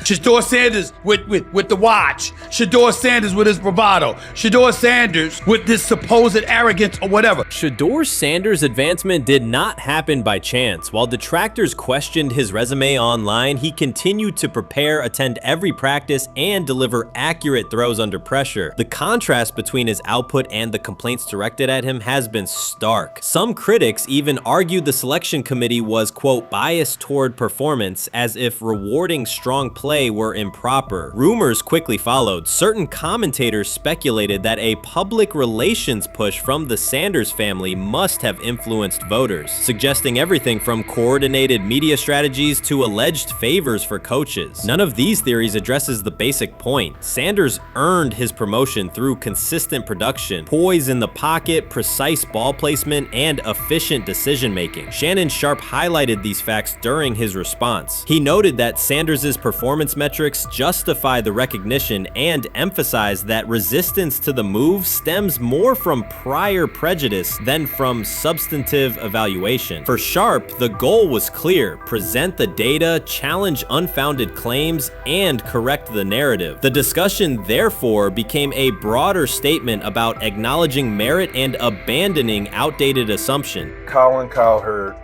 defend college basketball coaches who have gotten a DUI, come to their defense and say they didn't need to be fired, that they deserve a second chance. But Shedeur Sanders drives 40 miles over the speed limit, gets a one-on-one ticket, and Colin Cowherd comes on his show today and says he's out on Shedeur Sanders. He's seen enough. He can't support him anymore. He can't be in the Shedeur Sanders camp because of the speeding ticket. Shannon Sharp addressed commentators who portray constant doubt as expertise. Those who discount strong performances with "we'll see" but declare bust after a single mistake. He noted their belief that progress only counts if an athlete visibly struggles. Sharp's response was methodical rather than emotional. He presented evidence, cited statistics, and calmly refuted each claim. Following his remarks, several critics began revising or deleting earlier posts, recasting themselves as longtime supporters of Shedeur Sanders despite having questioned him for months. Sharp insists on accountability, naming specific individuals and dates while requesting public acknowledgement of prior errors. He argues that analysts cannot spend months undermining a player's potential and then quietly adopt a supportive stance once the athlete succeeds. These are serious, big-time, top-of-the-line playmakers that they have. If you can go 45-42 in the fourth quarter because your quarterback set the school record with 510 yards passing. He was flawless. Shedeur is big time. I didn't know for sure, will it translate to the next level of competition? Yes, it might translate to the next level of competition as he can play. Critics who once claimed Shedeur Sanders was unprepared now hesitate to acknowledge their mistake. They resist retracting earlier comments and struggle to accept that an athlete can succeed without their approval. Sanders continues to share practice clips and game highlights without engaging the debate, while Shannon Sharp documents every dismissive remark, ready to revisit them on national television. The disapproval did not slow Sanders. It underscored his progress and exposed the gap between perception and performance. As a result, the conversation has shifted. Analysts who doubted him now describe him as undervalued and publish detailed evaluations of his mechanics and game management, suggesting long-standing familiarity with his career. In a matter of weeks, critics have recast themselves as advocates, demonstrating how quickly opinion can change when consistent results leave little room for doubt. Shannon Sharp signaled that his commentary is not over. He considers Sanders' advancement a positive outcome for every athlete who has been overlooked or criticized for having confidence. Sharp stressed that analysts do not have the authority to determine who deserves recognition based on personal preference. The reaction to Sanders' promotion, he argued, revealed how quickly opinions can shift once results are undeniable. Sharp pointed out that many vocal critics became quiet when confronted with objective performance data. This exchange, Sharp insisted, reached beyond defending a single quarterback. It challenged the practice of dismissing achievements that do not fit familiar narratives. He reminded viewers that success does not require external approval and that consistent talent will surface despite online commentary intended to minimize it. While critics reconsider their positions, Sharp remains steady, assigning credit to the athlete and allowing the scoreboard to confirm the argument. In his view, the statistics speak clearly enough. Sharp also emphasized that the intensity of the backlash must be placed in context. College football is a volatile environment where unexpected outcomes are common. Therefore, declaring failure based on incomplete evidence only weakens the credibility of sports analysis. The discussion underscored the need for measured evaluation rather than reactive judgment. Dak Jackson and him and everybody else that we talked to have said that Shedeur looks good. He looks really good. Yes. He looks better. And we got Zach that say Dillon Gabriel ain't even an NFL quarterback. It's true. So how is it that this man can't get a rep with the ones, but that non-NFL quarterback can? We all what agree with sense that. does that make? Some observers now claim that recognizing Shedeur Sanders' strong performance undermines football's traditional standards, even though they previously argued he received coverage only because of his father. Faced with Sanders' current statistics, those critics are searching for explanations that fit their earlier narrative. The data have always been clear. Their earlier objections ignored that fact. Shannon Sharp is openly highlighting this reversal, comparing past negative remarks with Sanders' recent 400-yard games to demonstrate the gap between criticism and evidence. Sharp did not force these commentators to backtrack. He simply displayed their earlier claims alongside Sanders' results, allowing the contrast to speak for itself. So the Shedeur Sanders, I want to talk about this. So here's a prime example. Shedeur Sanders, they had 3-day mini camp for the Cleveland Browns. And now, Jimmy Haslam actually has some money. The Bengals owners and the Rooneys are near the bottom of the league in net worth. But what the Browns have is what I would call the Buffalo Bills used to have this years ago, pre-Josh Allen. What are Browns veterans saying about Shedeur Sanders behind closed doors? According to internal discussions, the feedback goes beyond casual praise. Several veterans describe his performance as franchise level. Private locker room conversations compare his command of the offense to established starters. And one senior assistant reportedly called him Sunday ready after a single walkthrough. The consensus is that front office staff and coaches have taken serious notice. Inside the Browns facility, informal conversations circulate among players and coaches. These remarks carry significant weight in personnel evaluations and often influence practice rotations. When veterans speak this strongly, the message typically reaches decision makers quickly, especially during roster planning. In short, the internal perception of Sanders is already affecting how the staff views the current quarterback depth chart. Browns vets kind of weigh in on Shedeur Sanders and how he's been since he arrived in Cleveland, in Pound Town. And I think it's very, very important that we discuss it, because it'd be really easy for these vets to, this wasn't like a on-the-record interview. This is just kind of back channels into what the vets are saying, the rumors, but the sources telling us.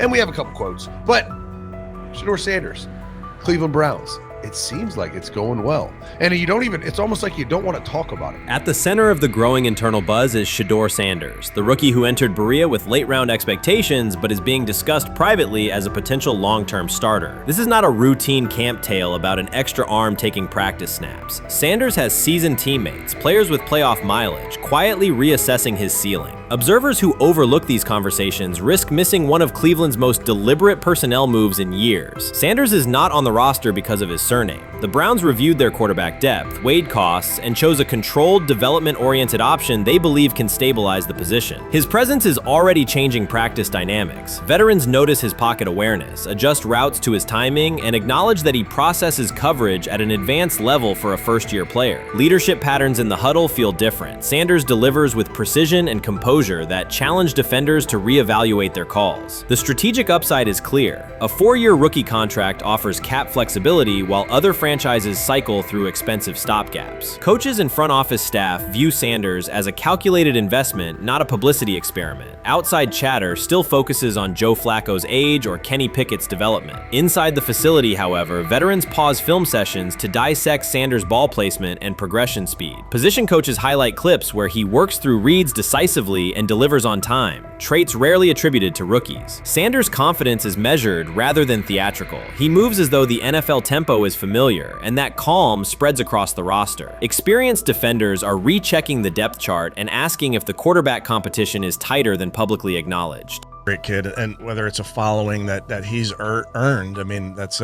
something that he's done a great job of interacting with fans, and but he is a great kid. You guys will get to know him more. He's working like crazy, just like all the guys. He's another young man. These rookies, my office is downstairs as they got to walk by my office as they come in. They come in early.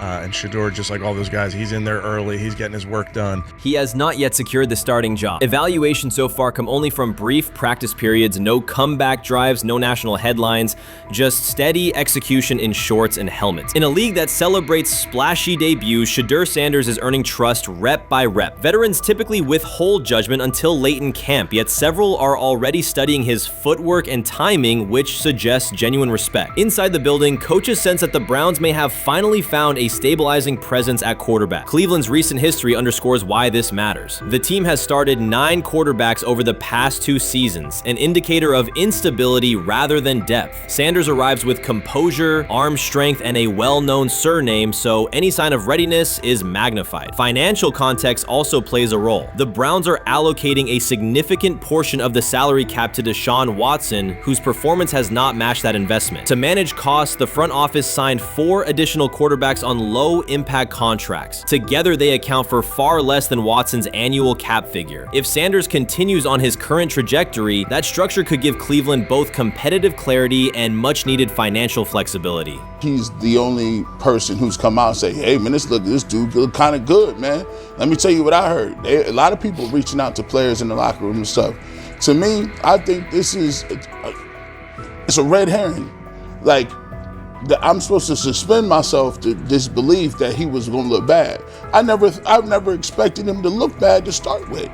The 5th round quarterback stuff, that's involving perceptions, pre-draft analysis, and other teams. Cleveland's veterans have endured every kind of quarterback turmoil: poor reads, major injuries, shaken confidence, and sideline disputes. When a young quarterback like Shedeur Sanders steps in and appears composed rather than overwhelmed, people notice. The attention comes not just from coaches and reporters, but from the linemen and defensive leaders who have watched previous backups struggle. They are not exchanging doubts, they are sharing nods of approval. Sanders demonstrates instinctive pocket awareness, reliable accuracy, and steady poise, qualities that quickly circulate through team conversations. After years of instability under center, the Browns need someone who can remain calm and effective deep into the season. Although expectations have fallen over time, genuine interest is growing. Praise is coming from teammates who rarely commend anyone unless his performance demands it. Many observers declared Deion Sanders was finished. They argued that his public style attracted unnecessary attention, that his health had deteriorated too far, and that his coaching career was approaching an abrupt conclusion. They misread his resolve. When speculation intensified, Sanders did not schedule a press conference or issue a formal statement. Instead, he released a short video recorded at his Texas home, walking alongside recording artist Lil Wayne. The footage established 2 facts. Although Sanders still walks with a limp, he remains active, and he intends to return to the sideline. Reports from USA Today and ESPN confirm that Sanders had temporarily left Colorado to recover from a significant, undisclosed medical condition. He lost 14 pounds and missed several summer practices, leading to widespread debate about his future. Unofficial sources suggested complications related to previous blood clot issues, but no official diagnosis was provided. Throughout Sanders' absence, numerous media outlets framed his situation in crisis language, frequently questioning whether he would coach again. By comparison, when coaches such as Lincoln Riley paused their duties for health or family reasons, coverage emphasized understanding and patience, an imbalance that reflects a common difference in how high-profile black coaches are treated. Sanders' silence was not a retreat, it was a period of recovery. During rehabilitation, he relied on family, faith, and trusted colleagues, yet stayed connected to his program through brief online updates. The video with Lil Wayne demonstrated that he retained strong support from influential friends, countering narratives that portrayed him as isolated or on the verge of retirement. The visual evidence showed that his setback is temporary, and that he remains determined to lead Colorado into the forthcoming season. Since accepting the Colorado position, Sanders has dramatically elevated the program's national standing. He first drew national attention to Jackson State and the broader HBCU football landscape, then moved to Boulder and transformed a one-win team into a central storyline in college athletics. His approach, combining hip-hop culture, direct communication, communication and open expressions of faith has challenged conventional expectations for head coach behavior. Each step forward has been met with heightened scrutiny. His time at Jackson State was labeled a publicity stunt. His departure for Colorado was framed as abandoning HBCU culture, and his social media presence has been cast as distraction from traditional coaching responsibility. Critics often magnify Sanders' missteps and question his motives, while comparable actions by other coaches receive neutral or sympathetic coverage. Showings of enthusiasm from Brett Favre and disciplinary intensity from Nick Saban are celebrated as competitive passion, yet Sanders' displays of confidence are frequently labeled arrogance. The discrepancy illustrates deeper biases rather than differences in performance. Sanders' success challenges entrenched expectations of how a college football leader should look, speak, and act, especially a black coach who refuses to downplay his identity. During his convalescence, Sanders maintained close communication with his staff and athletes, reinforcing the standards he had established: discipline, accountability, and belief. The program's daily messaging continued to emphasize preparation and resilience, signaling that Sanders' influence persists even when he is away from campus. Athletes echoed his mantras during workouts, confirming that his leadership extends beyond physical presence. Sanders acknowledges the seriousness of his medical challenge, but has refused to let it define him. He has publicly discussed leaning on scripture and prayer, explaining that his purpose as a mentor, father, and coach extends beyond personal adversity. In that context, the video of him walking in the Texas sun was less a strategic media effort than a straightforward demonstration of continued commitment to his team and mission. Colorado still requires Sanders' vision. Prior to his arrival, attendance was low, national media attention was minimal, and recruiting momentum had stalled. Sanders' leadership brought renewed energy, authentic identity, and higher standards of accountability. Players who previously lacked representation in college football leadership found a coach who shares, affirms, and elevates their cultural background. Sanders supplements conventional coaching priorities, scheme, fundamentals, and execution with empowerment initiatives that cultivate self-confidence and authenticity. As preseason camp approaches, Sanders intends to resume full involvement, even if medical recovery remains ongoing. His presence is expected to restore on-site leadership, stabilize the locker room, and direct media coverage toward on-field progress. For Sanders, the objective extends beyond compiling wins. It includes completing a cultural transformation that expands how success and leadership are defined in modern college football. Those who predict his decline overlook the underlying traits, faith, perseverance, and purpose that have supported Sanders throughout his career. Doubts, rumors, and disproportionate scrutiny have followed him from playing days into coaching, and he has consistently responded with results. His current health setback is another obstacle, not a conclusion. The broader initiative he leads, centered on authenticity, opportunity, and high standards, continues. When Sanders returns to the sideline, it will mark the next stage of a movement he has guided from Jackson State to Boulder. The recent period of quiet has been strategic rather than passive. Instead of defending himself in daily briefings, Sanders focused on rehabilitation, remote program oversight, and family support. Each brief social media message reinforced a consistent theme: faith and preparation. He has articulated gratitude for medical professionals and has reiterated that his mission at Colorado is unfinished. His public references to scripture have been direct but measured, aligning with his long-standing practice of integrating faith into leadership. By walking through his ranch with Lil Wayne, Sanders signaled continuity. The clip underscored that influential supporters remain engaged, that Sanders' broader network values his vision, and that he remains capable of navigating physical challenges. The visible limp was not evidence of imminent retirement. Rather, it documented the reality of ongoing recovery and the resilience with which he approaches each obstacle. Colorado's athletic administration and football staff continue to affirm Sanders' program direction. Recruitment communications cite his established record in fostering cultural relevance and national exposure. Prospective athletes respond to a coach who presents a transparent path to development, both on and off the field. Current players refer to Sanders' coaching points with clarity, citing specific drills and expectations that remain unchanged during his absence. These indicators demonstrate that the core structures Sanders implemented are functioning, and that his return will be an amplification, not a restart. Criticism regarding Sanders' public persona often conflates media style with coaching substance. Analysis from opponents suggests that social media engagement dilutes football preparation, yet Sanders' staffs emphasize time management and delegation. Defensive and offensive coordinators handle in-game adjustments, while Sanders directs overall culture, recruitment, and leadership. He has articulated that visibility serves to amplify program accomplishments and enhance player opportunities, not replace strategic football planning.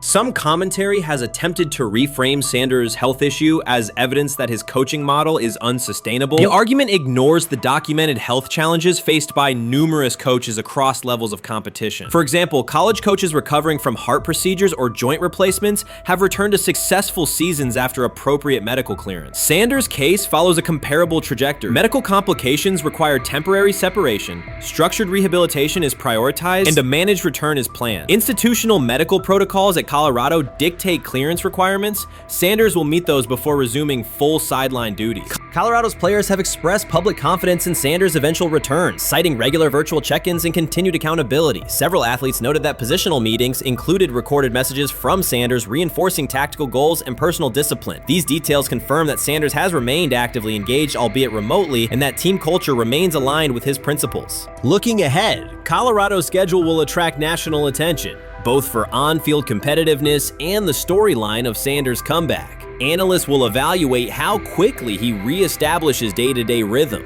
and whether his physical limitations influence practice oversight. Internal planning accommodates gradual escalation of responsibilities, with medical staff and strength and conditioning personnel contributing to phase reintegration.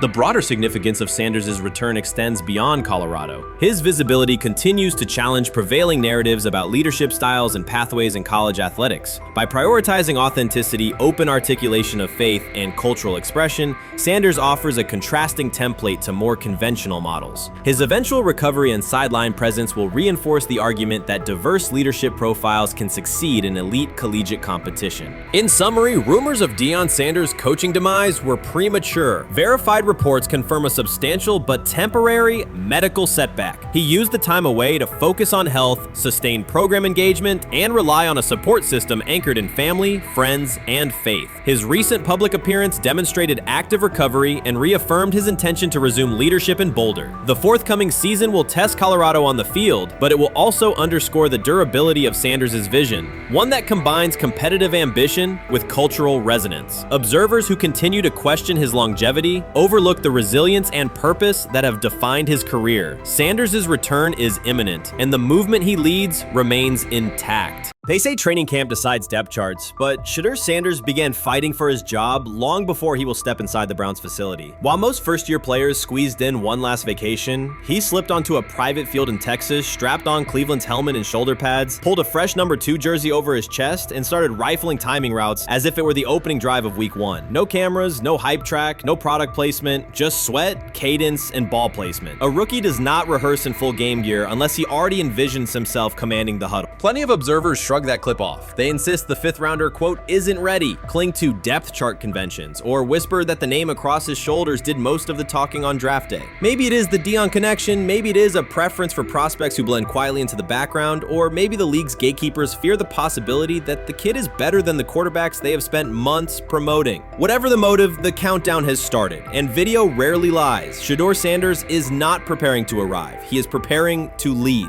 Footage of a 22-year-old quarterback running live reps in July should dominate highlight loops, but it barely registers on national outlets. Why? It ruins the tidy narrative. The easy storyline paints Shedeur as a pampered legacy prospect banking on his father's fame. Yet the tape shows something different. A rookie drenched in afternoon heat, drilling footwork, calling protections, and imagining cover 2 rotation before the first official meeting ever takes place. Elite mental prep looks boring on social feeds. It looks devastating when the season starts. Walk into Cleveland's quarterback room and you step into politics, not simply competition. Joe Flacco, a Super Bowl MVP in decline, carries institutional trust. Kenny Pickett, rescued from Pittsburgh's reset, carries hometown intrigue. Dillon Gabriel, the 3rd-round system fit, carries draft capital the staff must justify. And then there's Shedeur, the lightning rod whose presence alone spotlights every bias in the evaluation process. Coaches frame it neatly. Rookies must wait their turn. The truth is less polite. Practice snaps are currency. Perception is elastic, and early allocations already favor Pickett and Flacco. It is the oldest playbook in the league. Lock vets into the headline roles before pads even crack. Then let repetition shape reality. Sanders refuses to cooperate. He is not a 4th-string camp arm. He has engineered game-winning drives under national scrutiny, operated against live blitz looks most prospects never face, and more than any quarterback in the room, documented his own off-season obsession. No social media rollout, no brand consultant, just pads, cleats, and an unlit practice field. If his last name were Smith, Pundits would label him the sleeper of camp. Instead, politics trails every throw. Training camp rotations expose organizational intent. Beat writer Fred Greetham already reports that Pickett and Flacco will open with first-team reps when veterans report July 23rd. Gabriel grabs the developmental snaps, leaving Sanders the leftovers. That isn't performance-based, it's narrative-safe. Gabriel doesn't threaten hierarchy, Sanders bends gravity. Watch the details. Does Shedeur steal 11-on-11 snaps with the twos? Does he run red zone installs or 2-minute drills? If he does, coaches are admitting he is forcing his way in. If he doesn't, they are postponing the inevitable. Either way, the private field reps have sharpened his timing and condensed his release. He is not hoping for an opportunity, he is prepared to seize one the instant it appears. Cleveland's joint practices amplify that tension. First come live periods against the Panthers, then sessions with the champion Eagles. Those reps belong to the starters, so Flacco and Pickett will absorb most of Carolina's disguised pressure and Philadelphia's exotic fronts. Sanders' proving ground will be the preseason opener on August 8th. Under the stadium lights, he will get entire series, real reads, pockets collapsing for real. If his command mirrors the footage from Texas, coaches will have to answer why he never saw earlier work. Reps are scarce. 10 padded practices separate veteran arrival from game 1. Even an even split, something that never happens, would hardly suffice. Instead, the staff will funnel snaps toward the comfortable choices. That strategy can bury a rookie, but it can also spark an eruption when limited opportunities turn into highlight drives. One flawless touchdown march in the second half of a preseason game, and the dog pound will chant his name. Then the staff's narrative control evaporates. Criticism of Sanders has never matched the scrutiny applied to his peers. Analysts nitpick a ball pat, a foot angle, a pump fake, Pickett's inconsistency, Flacco's diminishing velocity, Gabriel's college system crutches. Discuss politely, if at all. With Shedeur, the critiques arrive as coded doubts. Does he rely on the family brand? Is he coachable? Can he stay humble? That double standard is as old as the league's resistance to outspoken black quarterbacks. Add Deion's unapologetic persona, and each Sanders rep becomes a referendum on establishment comfort levels. Shedeur answers not with rebuttals, but with work. Work captured in silent footage more deafening than any debate show monologue. Quarterback drama masks broader roster cracks. The Browns receiver group is crowded yet unproven. The safety room failed to create turnovers a year ago, interior defensive linemen are still rehabbing, and the offensive line must retool on the fly. Which quarterback can navigate that turbulence? Flacco's pocket mobility is limited, Pickett's confidence remains fragile, Gabriel is months away from processing NFL disguises, Sanders, forged by perpetual doubt, offers poise under chaos and meticulous preparation, a combination this franchise has lacked since, well, almost forever. Forget politics, depth chart etiquette, and recycled sound bites about developmental timelines. The only metric that counts now is who did the work. Sanders pounding through full gear scripts in late June is not vanity, it's vision. While the league sleeps, he refines his drop steps. While media speculate, he rehearses third down checks. He has already decided what he is. The organization must decide if it can recognize it in time. The preseason will provide the answer. Live bullets, real blitzes, stadium noise. When those throws leave his hand under pressure, no one will discuss ball pats or surnames. They will ask how a quarterback this prepared slipped to round 5. And if the performance matches the preparation, excuses about lack of reps will dissolve. It will be production against perception, and Shedeur Sanders has been producing where no one could see. Ready is the wrong word. He has been ready. Shedeur Sanders doesn't ask for excuses. He hasn't blamed limited reps, patched together receiver groups, or fourth-string offensive linemen struggling against Cleveland's second-team defense. He shows up, works, and demonstrates why he belongs. On day 3 of Browns training camp, for the first time since OTAs, he finally received something close to a fair opportunity. He lined up with the second unit during an 11-on-11 period and made the most of it. In 8 plays, he did what he typically does when given a chance. He executed. He went 2 for 2 on a quick series, finishing with a decisive throw to tight end Blake Whiteheart that immediately caught the sideline's attention. There was no hesitation in his drop, no unsettled feet, and no panic. Just firm, accurate timing and clean operation. It raised an obvious question. What has taken so long for the Browns to evaluate him with a functional group? The story isn't only about one throw, it's about the delay before it. Sanders has been the guy for most of his football life, commanding high school programs, starring in the Southwestern Athletic Conference at Jackson State, then operating under national attention at Colorado. For the first time, he's been told to wait. He has treated that reality as part of the job rather than a setback. He has prepared like a professional since the moment he arrived, and on the third day of camp in heavy heat, he let the football represent his case. While coverage focused on the veteran presence of Kenny Pickett and Joe Flacco, Sanders made an impression with minimal volume.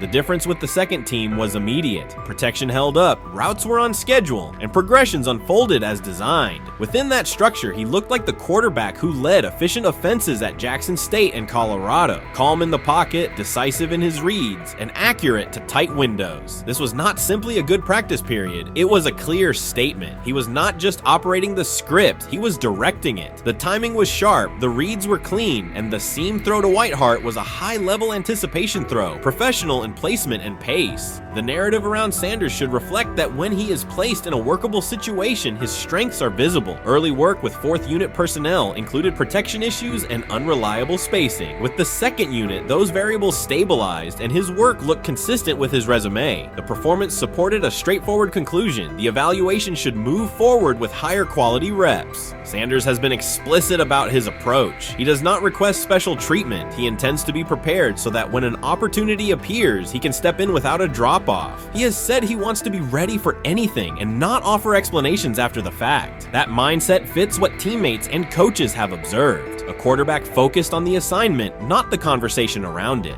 The conditions were demanding: relentless sun, heavy humidity, and a practice tempo that stressed decision-making. Many players fatigued as the session wore on. Sanders did not show signs of rushing reads or forcing the ball. He managed the pocket, reset his base when necessary, and continued to deliver on time. The path he has taken, HBCU starter in the SWAC, then Power 5 starter under constant attention, has prepared him for compressed evaluation windows. He has been under scrutiny for years. The heat did not change his process. He moved defenders with his eyes, anticipated breaks, and stepped into throws with balance. The crowd was not chanting his name, and there were no ovations. That was irrelevant to the task. He is focused on the locker room and the staff, and he is building credibility the same way he did at previous stops, by being reliable when the ball is snapped. Quarterbacks coach Bill Musgrave has emphasized ignoring external noise and keeping attention on install, footwork, and timing. Sanders is familiar with the dynamic. He has been followed by cameras and commentary since his early teens. He has experience living with attention and still adhering to routine. Under heat, with a narrow set of snaps and multiple decision points, he stayed composed and effective. 2 speeding citations, 91 miles per hour in Brunswick and 101 miles per hour in Strongsville, became national items. General Manager Andrew Berry characterized the decisions as not smart and stressed that it's not only about driving fast, but about the safety of others. Sanders accepted responsibility, stated that he learned from the incidents, and said he would follow the rules. The attention to those citations did not alter his daily schedule or his practice preparation. He arrived early, stayed engaged, and kept the discussion centered on work. Away from the field, he spent time at Rainbow Terrace in Cleveland after a significant apartment fire, distributing supplies and checking on families affected by the incident. There was no formal media rollout around the visit. It was an instance of direct engagement with the community without publicity attached to it. That reflects the same approach he shows inside the building. Do the work first. Sanders treats each rep as if it might be his last for the day and his only chance to show a specific element on tape. He prepares for protections, cadence variations, route adjustments, and timing with a level of detail that compresses the learning curve. When he is not under center, he studies coverages from the sideline, charts plays, and reviews video before and after practice. He writes down the next day's calls so he can anticipate checks. He has referenced using virtual simulation tools to replicate snaps he does not receive physically. That is not a passive stance, it is an active attempt to reduce the distance between classroom and field. He is building relationships across the roster, not just with projected starters. He communicates with defensive backs to understand what they see and how they react to certain stems. He spends time with offensive linemen to align on cadence and protection calls. He connects with newer players away from the facility so that communication improves in practice. That is practical leadership, consistent, low visibility work that becomes obvious when the ball is snapped and the operation is smooth. 3 days into camp, a central question remains. Why hasn't he taken a first-team rep? Flacco has seen work. Pickett has seen work. Dillon Gabriel has been cycled in. Sanders has remained behind all three on the depth chart while producing efficient periods when provided stable support. Head coach Kevin Stifansky has not publicly detailed the plan for distributing first-team snaps among the quarterbacks. When asked, Sanders answered that it is not his place to comment on rotation decisions. That response aligns with his day-to-day conduct, respectful, professional, and centered on the next assignment. The staff is managing a room with a Super Bowl MVP, a former first-round pick, multiple rookies, and a new set of combinations on the offensive line. That creates a set of decisions about exposure, pacing, and evaluation windows. Within that context, Sanders has presented a clear case for additional evaluation. He has shown he can execute the offense as designed when the variables are standard. Musgrave has a long-standing connection with the Sanders family through his time as a teammate of Deion Sanders in San Francisco. That familiarity supports direct communication. It does not guarantee anything about the depth chart, but it does help streamline teaching, feedback, and expectation setting. Inside the defensive back room, veterans such as Denzel Ward have provided perspective on timing, leverage, and eye discipline that Sanders has incorporated into his preparation.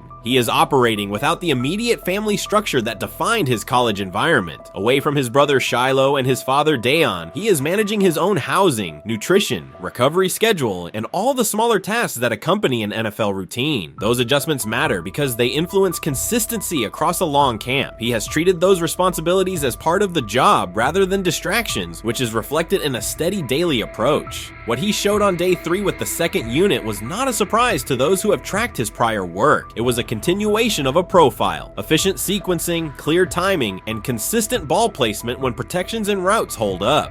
The 8-play period was short, but it was enough to reinforce the point. He doesn't need a large sample to demonstrate baseline operation. He needs a fair sample to test ceiling and adaptability. There is also the matter of perception. Public attention concentrated on the speeding tickets and the general manager's response. Less attention fell on the preparation, the efficient period with the second team, or the community engagement at Rainbow Terrace. That imbalance is common in training camp narratives. Sanders has handled it by keeping his answers simple and his focus on football. He has not tried to redirect the conversation. He has done his work and waited for additional reps. The objective next step is straightforward: expand the evaluation with higher unit personnel and standard opponents. That does not require a complete reshuffling of the depth chart. It requires allocating a defined sequence of first-team snaps so that timing with starting receivers and protections with starting linemen can be measured on tape. The staff can then compare operation speed, accuracy under pressure, red zone decision-making, and 2-minute mechanics against the other quarterbacks. That is the most direct way to clarify the competition. None of this dismisses the experience or track records of the veterans in the room. It emphasizes that the purpose of camp is to test assumptions with current performance. Sanders has provided enough evidence with the second unit to justify a broader look. He has shown that the pace of his feet matches the pace of his eyes, that he can hold safeties with his shoulders, and that he can drive intermediate throws without float. He has also shown discipline to take the clean completion rather than force the vertical shot when leverage dictates otherwise. Every day, he has addressed the controllable items: meetings, note-taking, install recall, cadence management, and post-practice review. He has not asked for public guarantees. He has asked for an opportunity to compete on comparable terms. The 8-play sequence with the second unit was a small but clear example of what he can do when those terms exist. The staff's communications have been measured. Stefanski has not laid out a schedule for first-team rotations publicly. Barry addressed the speeding incidents directly and emphasized standards for decision-making off the field. Sanders accepted the criticism, adjusted his behavior, and moved forward. Those are the relevant facts. What remains is a football evaluation that can only be completed by giving him snaps with the top group and measuring the results. If that evaluation occurs and he performs at the level he showed with the second unit, the conversation will shift from potential to placement. If it does not occur, the question will persist through camp. Why not test the full picture? Sanders has built a case based on preparation, poise, and execution. He has demonstrated leadership by building relationships across the roster. He has shown maturity in handling external issues directly and moving on. He has given the staff reasons on the field and in the building to continue the process.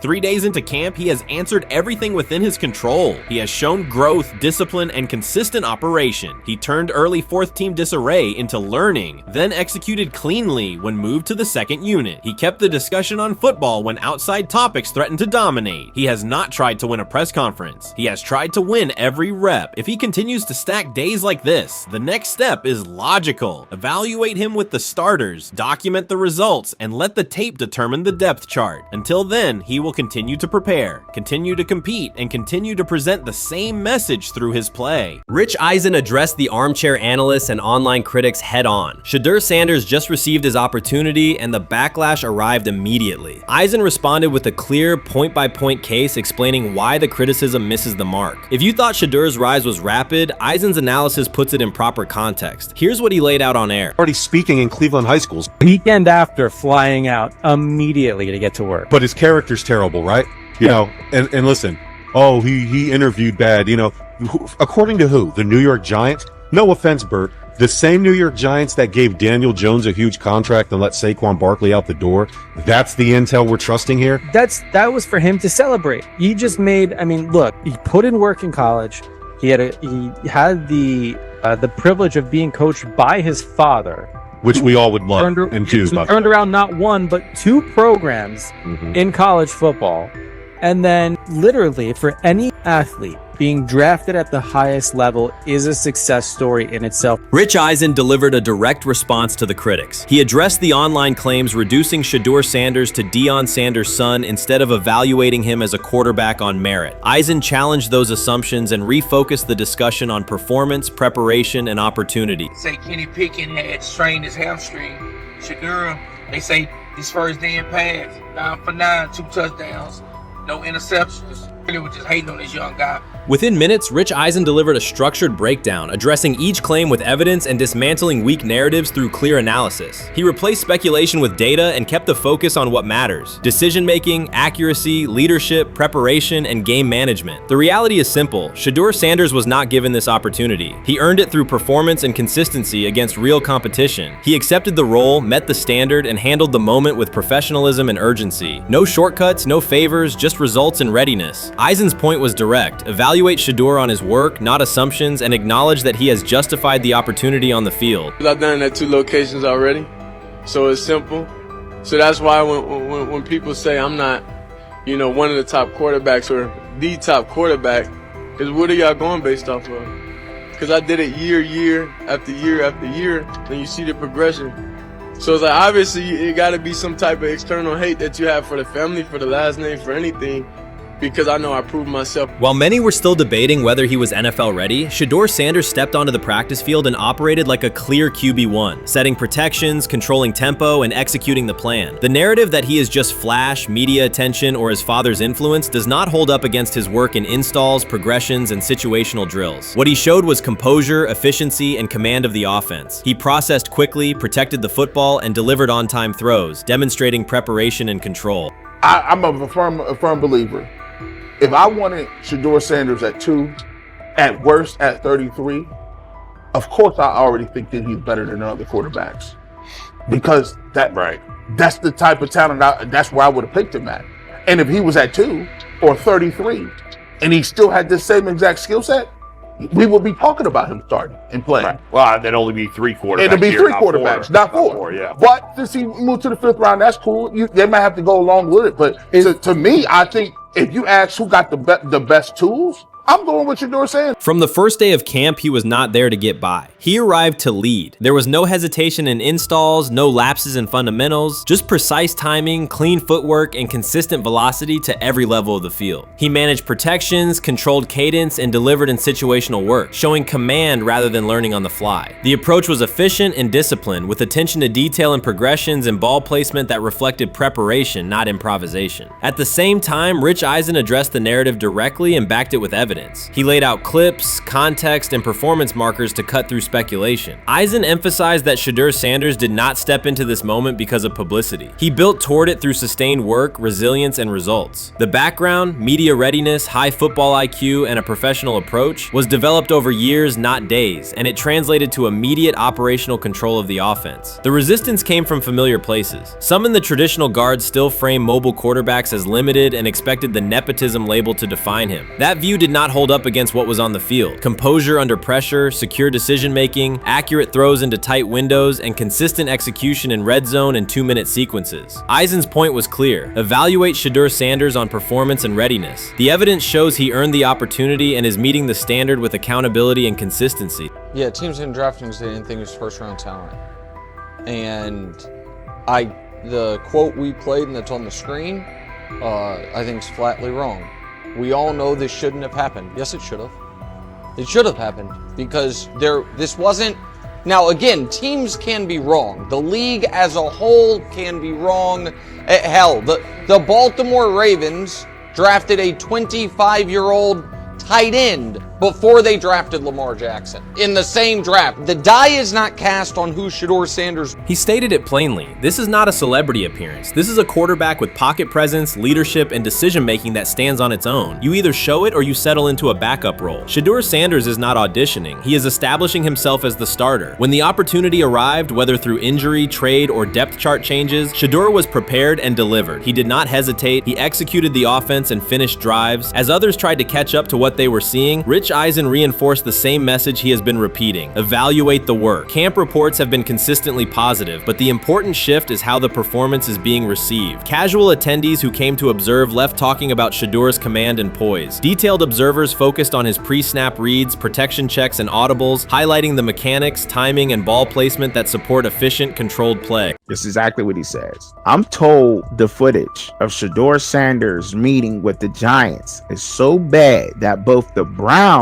and the Sanders family have threatened legal action if it is published. The New York Giants have released audio from their draft interview with Shedeur Sanders, and the disclosure has drawn intense public reaction. Fans want to know whether Sanders made critical remarks and why the Giants shared material that should have remained confidential. The situation revolves around an open microphone, contentious comments, and the broader implications of the leak. The New York Giants published a brief, edited segment from their interview with Shedeur Sanders and withheld the remaining footage. Observers are debating whether this was a strategic public relations decision or an attempt to discredit him. The team has offered no additional explanation, and many fans view the limited release as inadequate and potentially misleading. They are demanding full transparency and accusing the organization of orchestrating a negative narrative. While criticism of Sanders is vocal, his supporters are responding with equal intensity. There was another team that he sat down with. What do you mean it didn't go well after that? So, he was pissed that they did that to him. They did that to him. He counter confronted the same thing they do to every other quarterback prospect. They did that to him. They slide in a mistake to see if you catch it. Right. And so because you're the quarterback. But he didn't take it as a correction. He took it as like he got pissed off. Yeah, and it's like so here's another one. So another one was, he throws a bad interception, and it was a deep throw early in the game, and he comes back and they go in the meeting, they show the interception. The Giants have released only a brief excerpt of the interview and are refusing to share the rest. Their decision has drawn criticism across TikTok, X, and Facebook, where many see it as a poorly handled public relations move. Fans are calling for the full recording to be published so the situation can be judged in its entirety. The GM is on film that the son, they asked the son last draft, yo, who you think I should pick? His son yo, you need to get the Jaden Daniels, big. This is what his son, it's on tape. You should go Jaden Daniels. He laughing at his son. And all right, cool, get Jaden Daniels. I don't even know how that tape got out. I wouldn't have let the get out. Shedeur Sanders appears unfazed by the situation. Although the Giants suggested he was more hype than substance, their handling of the interview has instead elevated his visibility. Analysts across major sports outlets are now discussing him more than before, keeping his name prominent in the news cycle. New York Giants, where these tapes at? You hear me? Because if Shedeur Sanders was so unprofessional. Y'all would have leaked the tapes for the whole world could see, right? Cause understand, it's a lot of he say, she say. But one thing I do know, as a young black man growing up in this world, being straightforward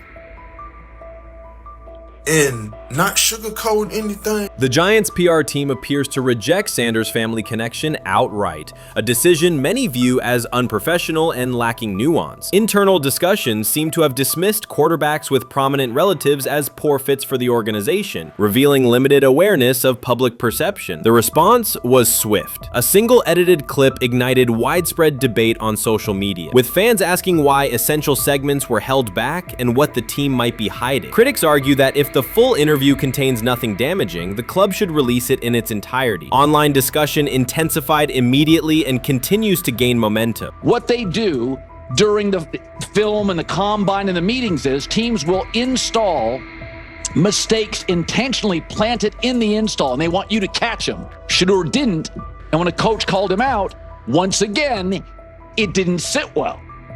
It's like, bro, there's not many teams needing quarterbacks, especially since Pittsburgh appears to have a deal with Aaron Rodgers and Tennessee's getting Kale Moore. The Giants' decision to withhold the full interview has produced an unintended result. Instead of diminishing interest in Shedeur Sanders, it has intensified it.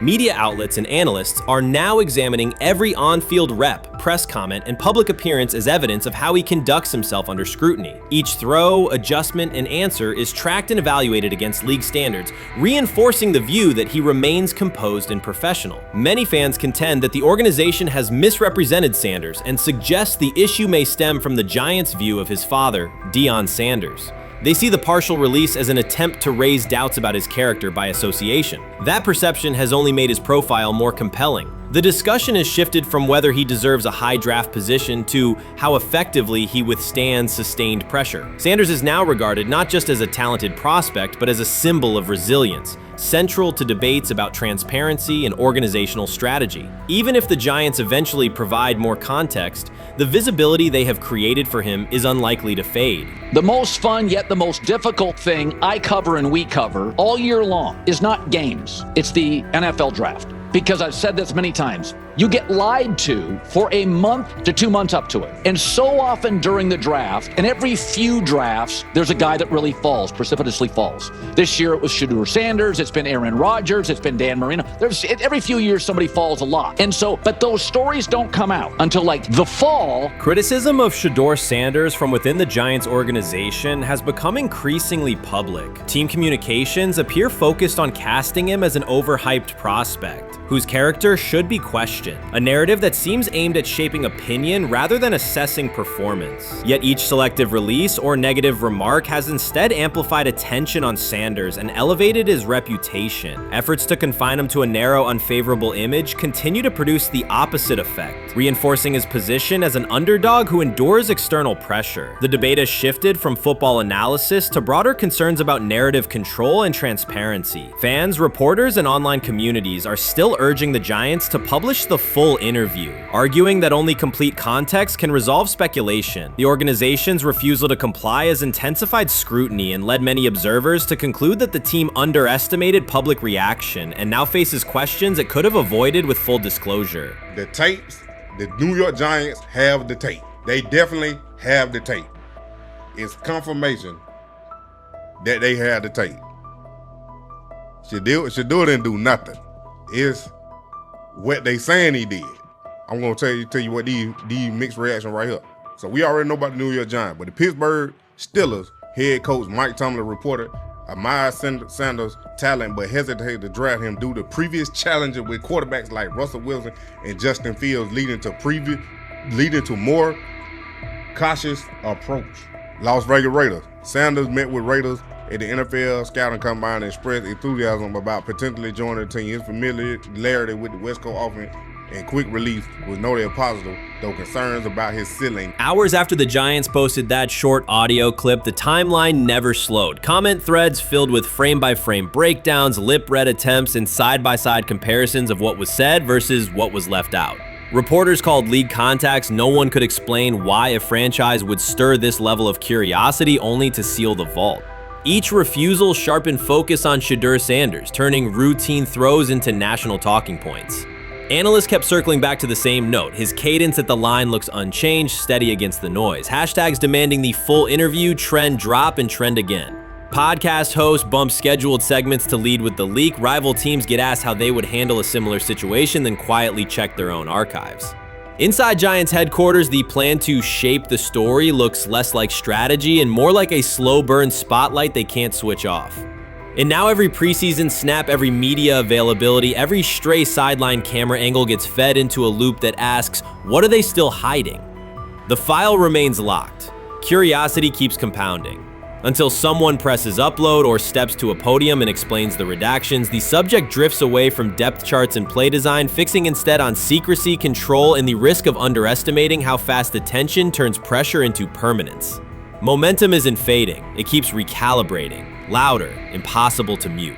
Shedeur is lighting it up in practice every day. You're not even a half bit curious to see what he could do with the ones. That makes no sense. And then on top of all of that, you got players going on podcasts and talking to people in the media saying this guy is really good. Like, this guy is legit. So even your peers respect you enough. How is it that the coaches can't see that? It always starts with the players, where the player's like, hey, you see that? You seen that pass he threw? The Cleveland Browns were taken by surprise when quarterback Shedeur Sanders stepped in for first-team snaps, asserting control of the drill and instantly highlighting deficiencies across the rest of the room. His confident command forced coaches to pause practice clips, reevaluate progressions, and consider immediate adjustments to the depth chart. Within minutes, discussions spread throughout the facility and online forums as fans weighed what Sanders' showing means for the current starters. The organization now faces an urgent, data-driven decision on whether Sanders should move up permanently. Shedeur Sanders arrived at Browns practice, took several first-team reps, and the entire quarterback group immediately felt the pressure. Coaches erased the whiteboard and reviewed their plans. Staff members exchanged concerned comments, and observers began asking whether Sanders was positioned to assume a larger role. Tony, every year we see at least 1 to 2 teams.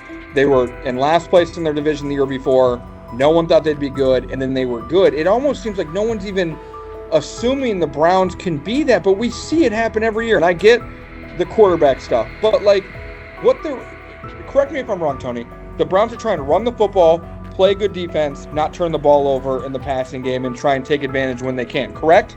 That's what they're trying to do.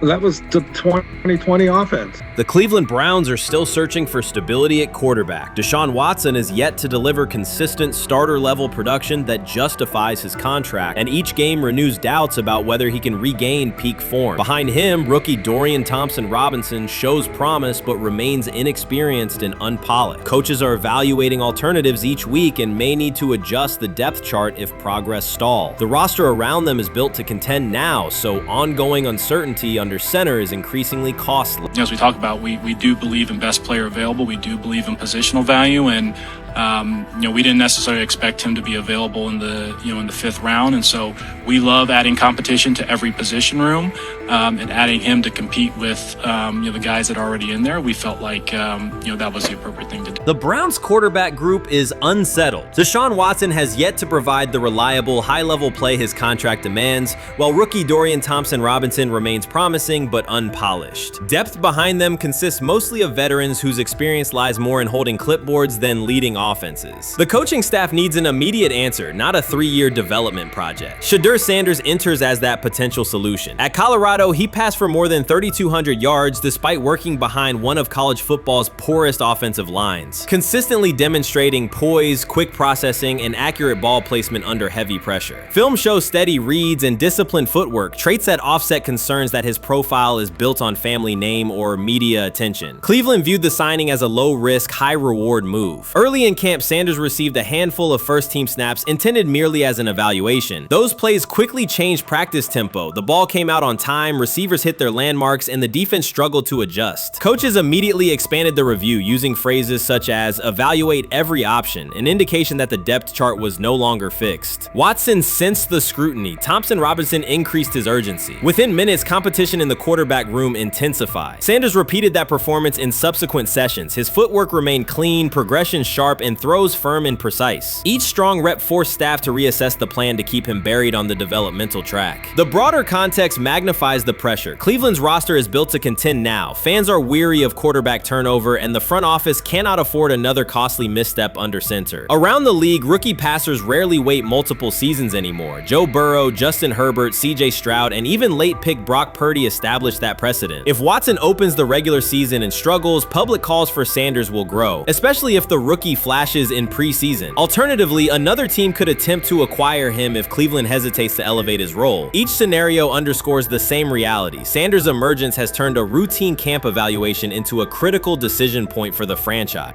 And we saw Dillon Gabriel go 11-11 with the first team, Shedeur Sanders go 11-11 with the second unit. So that was really the big wrinkle today. Yes, and of course, it was the first time that we have seen Shedeur Sanders get any of those coveted 11-on-11 reps. Of course, again, it wasn't with the first team offense or against the first team defense, but it's progress. And that means that he's going in the right direction, that the arrow is pointing up. He's coming up the learning curve. So that's good for him. And I actually thought just overall, he had a better day than Dillon had today. He completed more passes. He was more on point. In fact, in that 11-on-11 period, he threw a near touchdown. Desperation can push franchises toward aggressive decisions, especially when their quarterback options appear unconvincing or outdated. One scenario now emerging is that Sanders earns enough confidence to take full preseason reps with the starters, forcing Cleveland to revisit a depth chart it believed was settled at the beginning of July. His practices demonstrate that the excitement around him is grounded in measurable performance. Accurate, high-velocity passes against first-team defenses, and confident command of the huddle. Each strong outing also heightens league-wide interest. Rival scouts adjust evaluations, and general managers revisit their notes, aware that a viable young quarterback may soon become available. Inside the facility, the personnel staff must balance short-term results with long-term roster planning, knowing that an early move could reshape salary cap allocations and locker room dynamics. The pressure on Watson and Thompson Robinson escalates accordingly. Both must produce visible progress to maintain their current roles. Cleveland's recent history shows how quickly promising quarterback situations can devolve into controversy. The franchise has turned potential breakthroughs into organizational turmoil before, so observers remain cautious about how this competition will unfold. They have never loathed college football itself. They have resisted the people determined to reshape it. When Deion Sanders, black, direct, unapologetic, walks into a room of power brokers and speaks with authority instead of deference, critics recoil. During his playing days, they complained about celebrations and gold chains. Now that he is a head coach, mentor, and father, they label him something more polite, but just as dismissive, a problem. At Big 12 Media Days, Sanders addressed the accelerating chaos of the name, image, likeness market. He said college football needs a salary cap, not to hobble players, but to impose order on a system that showers unproven freshmen with seven-figure promises while the rest of a roster hunts for scraps. He called the situation unsustainable. Within hours, ESPN commentator Paul Feinbaum branded him a hypocrite, arguing that Sanders profited from NIL at Jackson State and now wants rules only because his most marketable athletes have moved on. The accusation spread quickly because it fit a comfortable storyline. Outspoken black coach gains from change, then protests when the advantage disappears. That framing ignores context. Sanders never criticized players earning money. At Jackson State, he urged corporate sponsors to partner with athletes who had been invisible to major brands for decades. What he wants now is stability, standardized guidelines, basic financial literacy, and roster balance that prevents locker rooms from fracturing over uneven payouts. When other coaches, Nick Saban, Dabo Swinney, Lane Kiffin, voiced similar concerns, they were praised for foresight. When Sanders spoke,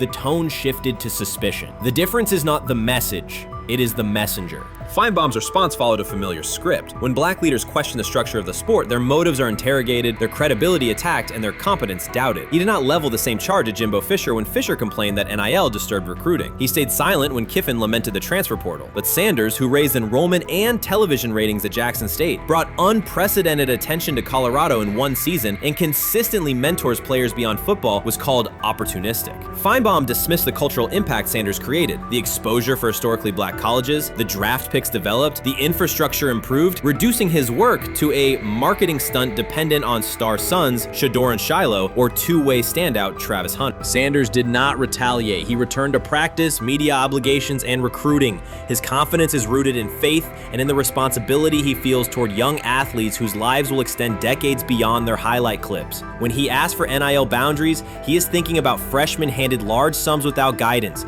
families unprepared for sudden wealth, and programs that abandon kids once production stalls. He has watched that cycle from the inside. He wants protections, not restrictions. Critics predicted Colorado would fade once Shedeur and Hunter leave. Instead, Sanders signed blue-chip quarterback G.J. Lewis and a wave of transfers eager to join a program that values personal growth as much as on-field wins. Recruits see a coach who challenges the status quo, who places black culture at the program's center without apology, and who will remain visible when social media buzz cools. They recognize that Sanders does not chase attention. Attention follows his results. Media outlets reduced the upcoming Buffaloes season to a win total prop. 6 victories, give or take. Sanders is playing a longer game. He wants to show young athletes, especially black athletes, that they can lead authentically, speak with conviction, and refuse to shrink for access. Success measured only by the scoreboard misses the point. If Sanders builds men who graduate with financial literacy, self-confidence, and community awareness, he will consider the mission successful, even if Colorado finishes with 5 wins instead of 10.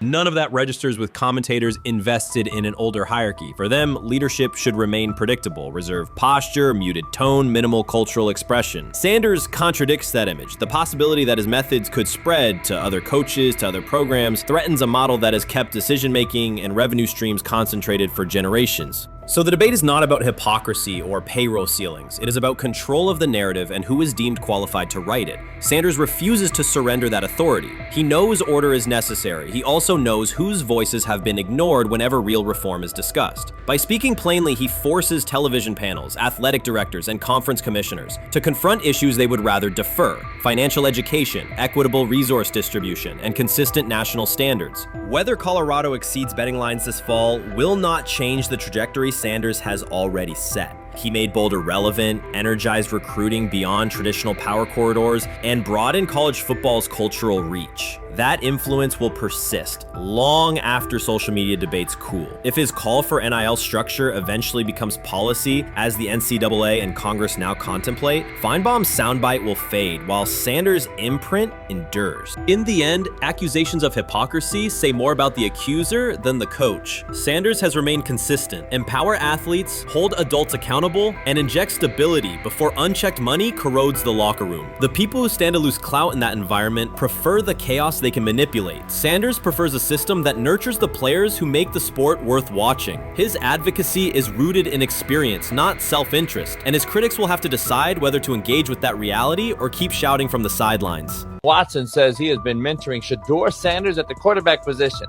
The biggest failure in the NFL is now mentoring quarterbacks. The most overpaid underdeliverer at the position is now mentoring 2 rookie QBs and a Super Bowl champ. So what exactly are you mentoring him at? You have had 24 civil lawsuits that you paid off to go away. And when you play, you are as ass as those massage therapists are, apparently. Shedeur Sanders is also a show. It's all about him. It's all about anything else. If you don't see that by now, then you're just blinded. Cleveland's second most talked about player has yet to take a professional snap, and it isn't Deshaun Watson. Rookie quarterback Shedeur Sanders has already captured the locker room's attention and the fan base's enthusiasm, creating a visible shift in the team's internal dynamics. Watson, once the uncontested focal point, now shares the spotlight with a newcomer who has only practiced in shorts. The Browns are experiencing a rapid, unforeseen change in popularity within their roster. Four-man competition. It's not. It's 2 guys versus 2 guys. It's the 2 older guys to be the starter. Yeah. It's the 2 younger guys to position themselves however it may be and show little improvement every single day, right? So, of all the things I'm watching the first 5 when they break a session, the first 5 with the veterans, with the ones. Who's in there, where are they going? The ball's going to Jerry Judy, right? Flacco's no dummy, lasts as long as he has, right? He can really whiz it. But as we go on, I want to watch these guys because They probably just got plays installed Tuesday, and they're out there running them Wednesday. Shedeur Sanders arrived in Cleveland and immediately commanded attention. The rookie has yet to take a preseason snap, yet the energy around him inside the building and across social media eclipses what many veterans receive in an entire season. Fan enthusiasm is so strong that Deshaun Watson's jerseys are already drifting toward the clearance rack at the team store. In a matter of days, Sanders has become the roster's second most popular figure, while Watson watches his once secure QB1 status and public approval shrink by the hour. Shedeur or Deshaun? Who do you want as your quarterback next year? Honestly, Shedeur. I love Deshaun though.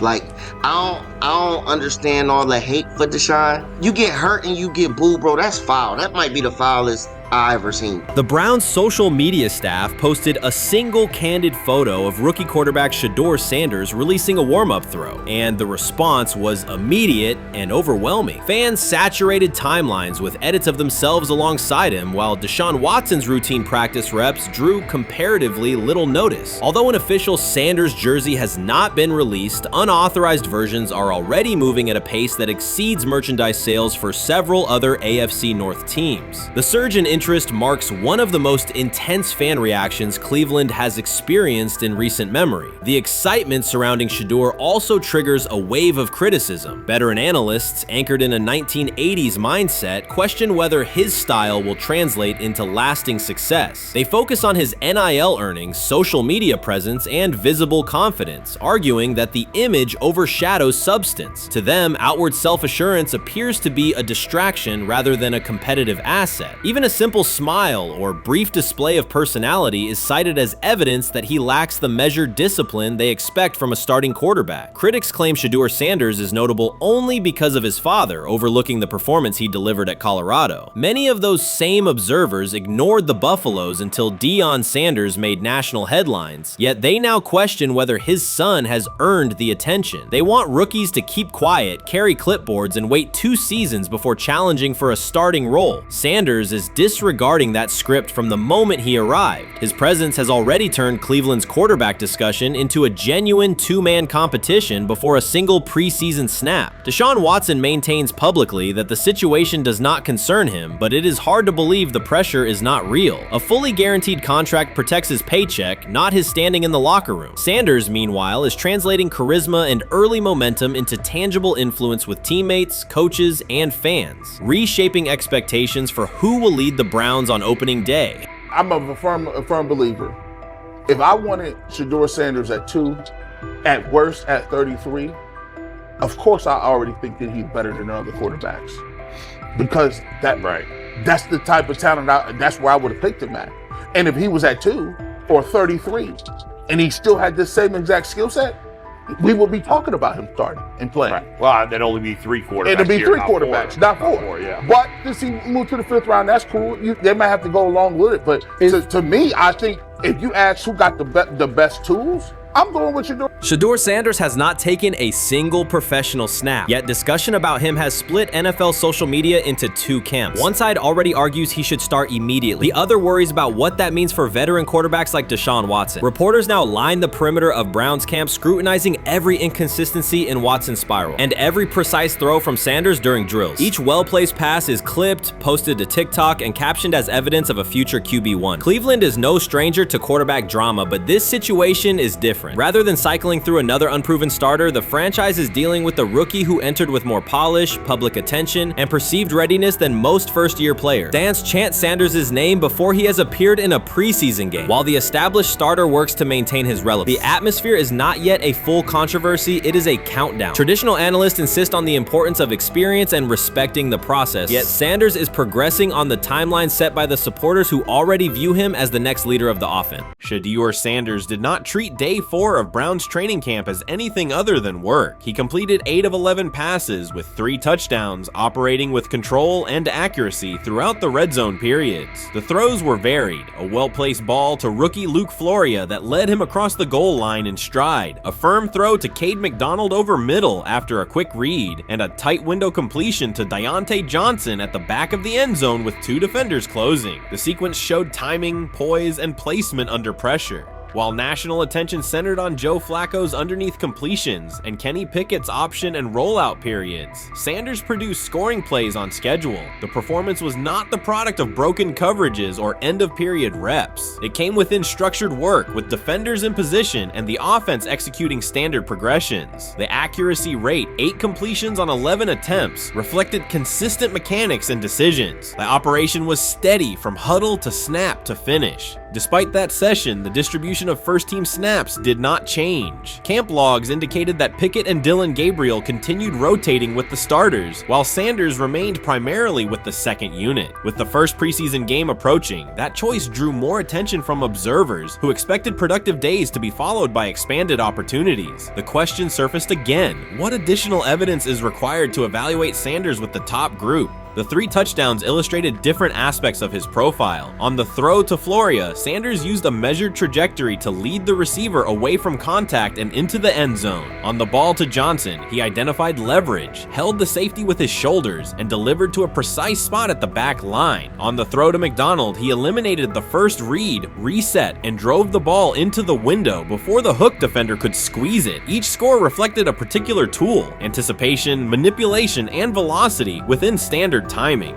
Comparisons to the other quarterbacks were straightforward. Pickett produced 2 touchdowns but placed 1 late ball that exposed a receiver to contact near the goal line. Gabriel accounted for 1 score, with additional gains coming on checkdowns and designed movement. Flacco advanced the ball in short increments without finishing drives during the same period. Sanders converted opportunities into points repeatedly and without turnovers. The rotation, however, remained unchanged. Head coach Kevin Stifansky and the staff continued to allocate first-team work to the same group, describing the process as an open evaluation. In practice, that has meant extended starter reps for Pickett and Gabriel, veteran scripts for Flacco, and second unit periods for Sanders. The disconnect between output and opportunity was notable, particularly given the stated goal of reaching an early decision at quarterback. When asked about the timeline recently, Stifansky said the preference was to decide sooner rather than later, an acknowledgement that the window for assessment is limited as preseason approaches. Speculation about motives is common in such situations. The discussion has included references to front office perspectives and ownership influence. Owner Jimmy Haslam is widely viewed as supportive of drafting Sanders. General manager Andrew Berry is known for prioritizing fit, traits, and process within the roster building model. Stefanski reports to Berry, and the practice plan reflects coaching evaluation within organizational parameters. None of that guarantees any outcome. It does explain why rotations can remain conservative even after strong individual periods. Regardless of internal views, the most useful next step for the evaluation would be a defined set of first-team snaps for Sanders to put comparable tape next to his peers. There was also outside attention on several practice segments from earlier in camp that showed Sanders throwing during lulls to non-receiver personnel, ball attendants, staffers, and assistants, while other quarterbacks were in script with full units. Those clips circulated widely and were interpreted by some as dismissive. Sanders addressed questions about it by narrowing the focus to preparation, explaining that his responsibility is to be ready for the work assigned and that he has adjusted at every level of competition, from HBCU ball to the Power 5 and now the NFL. The response matched his general approach: acknowledge the situation, maintain routine, and continue to execute when the next period begins. The broader draft day and narrative context remains part of the conversation. Sanders' college resume included efficient production and high completion rates across 2 programs, culminating in national recognition such as the Johnny Unitas Golden Arm Award. His selection in the 5th round was driven by varying evaluations of projection, scheme fit, and development timelines. The result is the current environment. He must present his case within limited windows, then wait for access to the next rung of competition. That does not make the process unfair, it makes it exacting. The best answer, for him and for the staff, is additional, comparable reps and clear tape.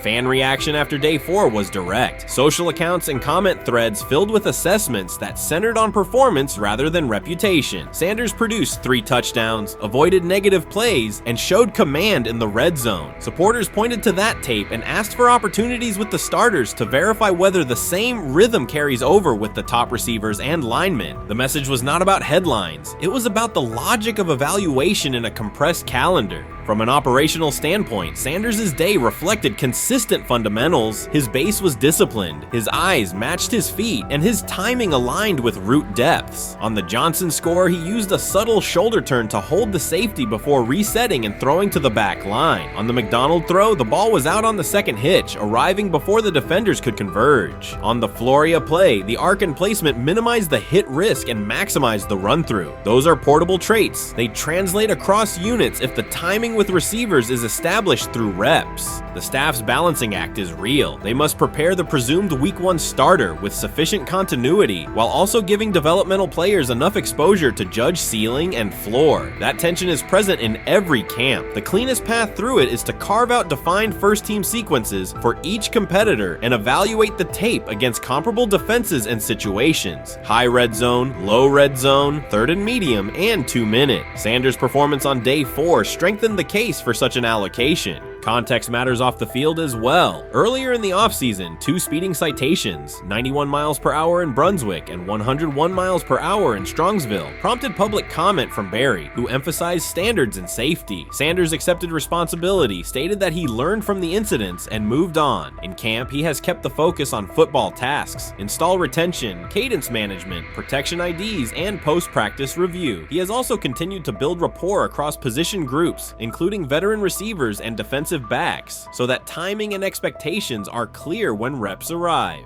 None of this diminishes the experience of the veterans in the room. Flacco has decades of film, Pickett has multiple seasons of NFL starts, and Gabriel brings mobility and a defined collegiate profile. It does, however, underscore the purpose of camp, to align decisions with current performance. Sanders produced the most efficient scoring period of the day. The next logical step is to see that operation with the starting unit, document the results, and compare them to the other candidates under the same conditions. The preseason opener will compress timelines further. Install packages expand, and coaches begin to narrow personnel groupings. If the objective is to identify the quarterback who can operate the offense most cleanly on Sundays, then structured exposure now will give the staff better information later. A small but deliberate set of first-team snaps for Sanders, scripted early downs, a third down sequence, and a red zone series would provide data without disrupting broader preparation. Until that occurs, Sanders can only continue to control process and execution. Day 4 showed what that looks like when opportunities align. Efficient reads, disciplined mechanics, and finishes in the end zone. He did not seek attention for the sequence. He put it on tape. If the evaluation remains consistent with the stated competition, comparable snaps should follow. If they do, the staff will have a clear, side-by-side measure. If they do not, the question from observers will remain the same. What more needs to be seen to justify the look?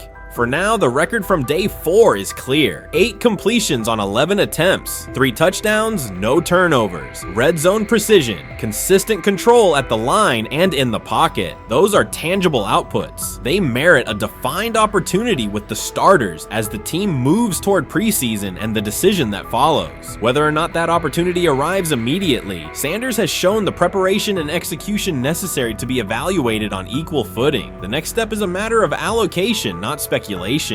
The 2025 NFL Draft was expected to be Shedeur Sanders' moment. Many projected him as a top 10 talent and a headline quarterback in one of the most discussed college football storylines in years. Instead of walking across the stage on the first night, he waited through 3 days without a call. There was no celebration, only silence. When the phone finally rang at pick no. 144 in the 5th round, it was the Cleveland Browns. With that selection, the financial outlook changed dramatically. The Sanders family believes this was not a typical draft slide, but the result of coordinated action. They are pursuing a $100 million lawsuit alleging collusion across parts of the league. In the months before the draft, Sanders was consistently discussed among the top quarterbacks in the class. Television and digital analysts praised his poise, accuracy, leadership, and command. Scouts highlighted a 74.1% completion rate, record-setting stretches at Colorado, and his rise from an HBCU star to a national figure. Consensus expectations placed him in the first round or early second. Draft night unfolded differently. As picks accumulated, there was little indication that his name would be called. The atmosphere at his private gathering shifted from anticipation to doubt. When the Browns selected him late on day 3, projections for his first contract dropped from an estimated range in the mid-$30 million to approximately $4.6 million, with corresponding reductions in likely endorsements and long-term positioning. According to Deion Sanders and others close to the family, this was not about performance, injury, or conduct. They argue it was coordinated. Attorneys were contacted immediately. The allegation is straightforward. Sanders' value was suppressed intentionally. The family's position is that this was a calculated decision within parts of the league, not an isolated set of evaluations. The legal claims focus on communications that, if authenticated, could be significant: internal emails, text messages, and owner-to-owner conversations. The family's representatives contend that these materials show a deliberate effort to avoid drafting Sanders in early rounds based on perceived image concerns rather than football merit. One message reportedly under review framed the decision in branding terms. Drafting Shedeur would mean inheriting the prime brand. The complaint asserts that this view led some teams to discourage others from selecting him unless necessary, not for film-based reasons, but to avoid perceived attention and external pressure tied to his family's profile. A related thread involves speculation about team fit and willingness to play for certain franchises. Past public comments by Deion Sanders were interpreted by some as signals of an Eli Manning scenario. The family's view is that these were strategic statements, not ultimatums. They argue that rather than engage in discussion, teams chose a passive approach, no direct rebuttal, reduced contact, and a collective reluctance to invest a premium pick.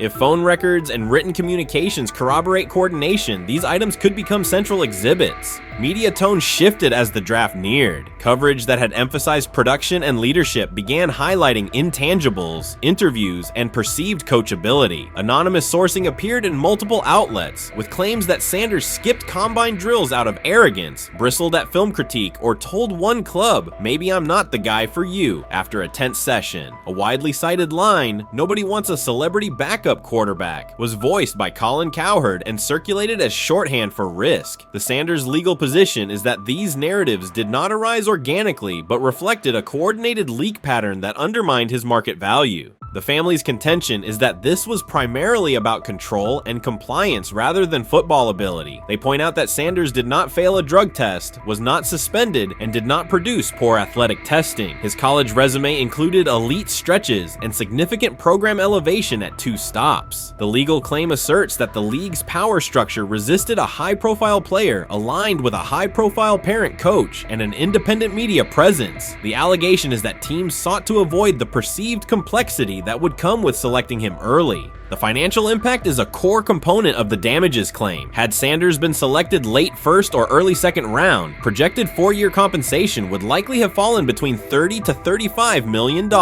with immediate access to higher tier endorsement opportunities and the brand leverage that accompanies a franchise quarterback designation. As a 5th round pick, the initial contract value is a fraction of that total, and associated off-field opportunities are typically narrower. The suit reportedly seeks not only lost salary, but also the broader economic value linked to draft position, sponsorships, licensing, and the visibility that accelerates an early career trajectory. The filing's scope, as described by sources close to the family, extends beyond the league office. It may involve media outlets, scouting firms, and specific executives if discovery shows coordination or materially false statements that affected value. The argument is that the draft slide harmed not only Shedeur, but also the broader Sanders brand, affecting perceptions of Deion Sanders as a recruiter, coach, and public figure. The family's view is that narrative construction around brand risk and celebrity backup produced a measurable economic and reputational loss. If a court authorizes discovery, the process would likely compel emails, internal draft notes, and message archives from teams and third-party intermediaries. Subpoenas could be served on media organizations for sourcing records related to anonymous quotes. That level of transparency would be unusual and could reveal how information flows during pre-draft periods. The legal theory moves beyond a single player's evaluation to the draft's integrity, whether owners or executives acted in concert to reduce a prospect's value for reasons unrelated to football performance.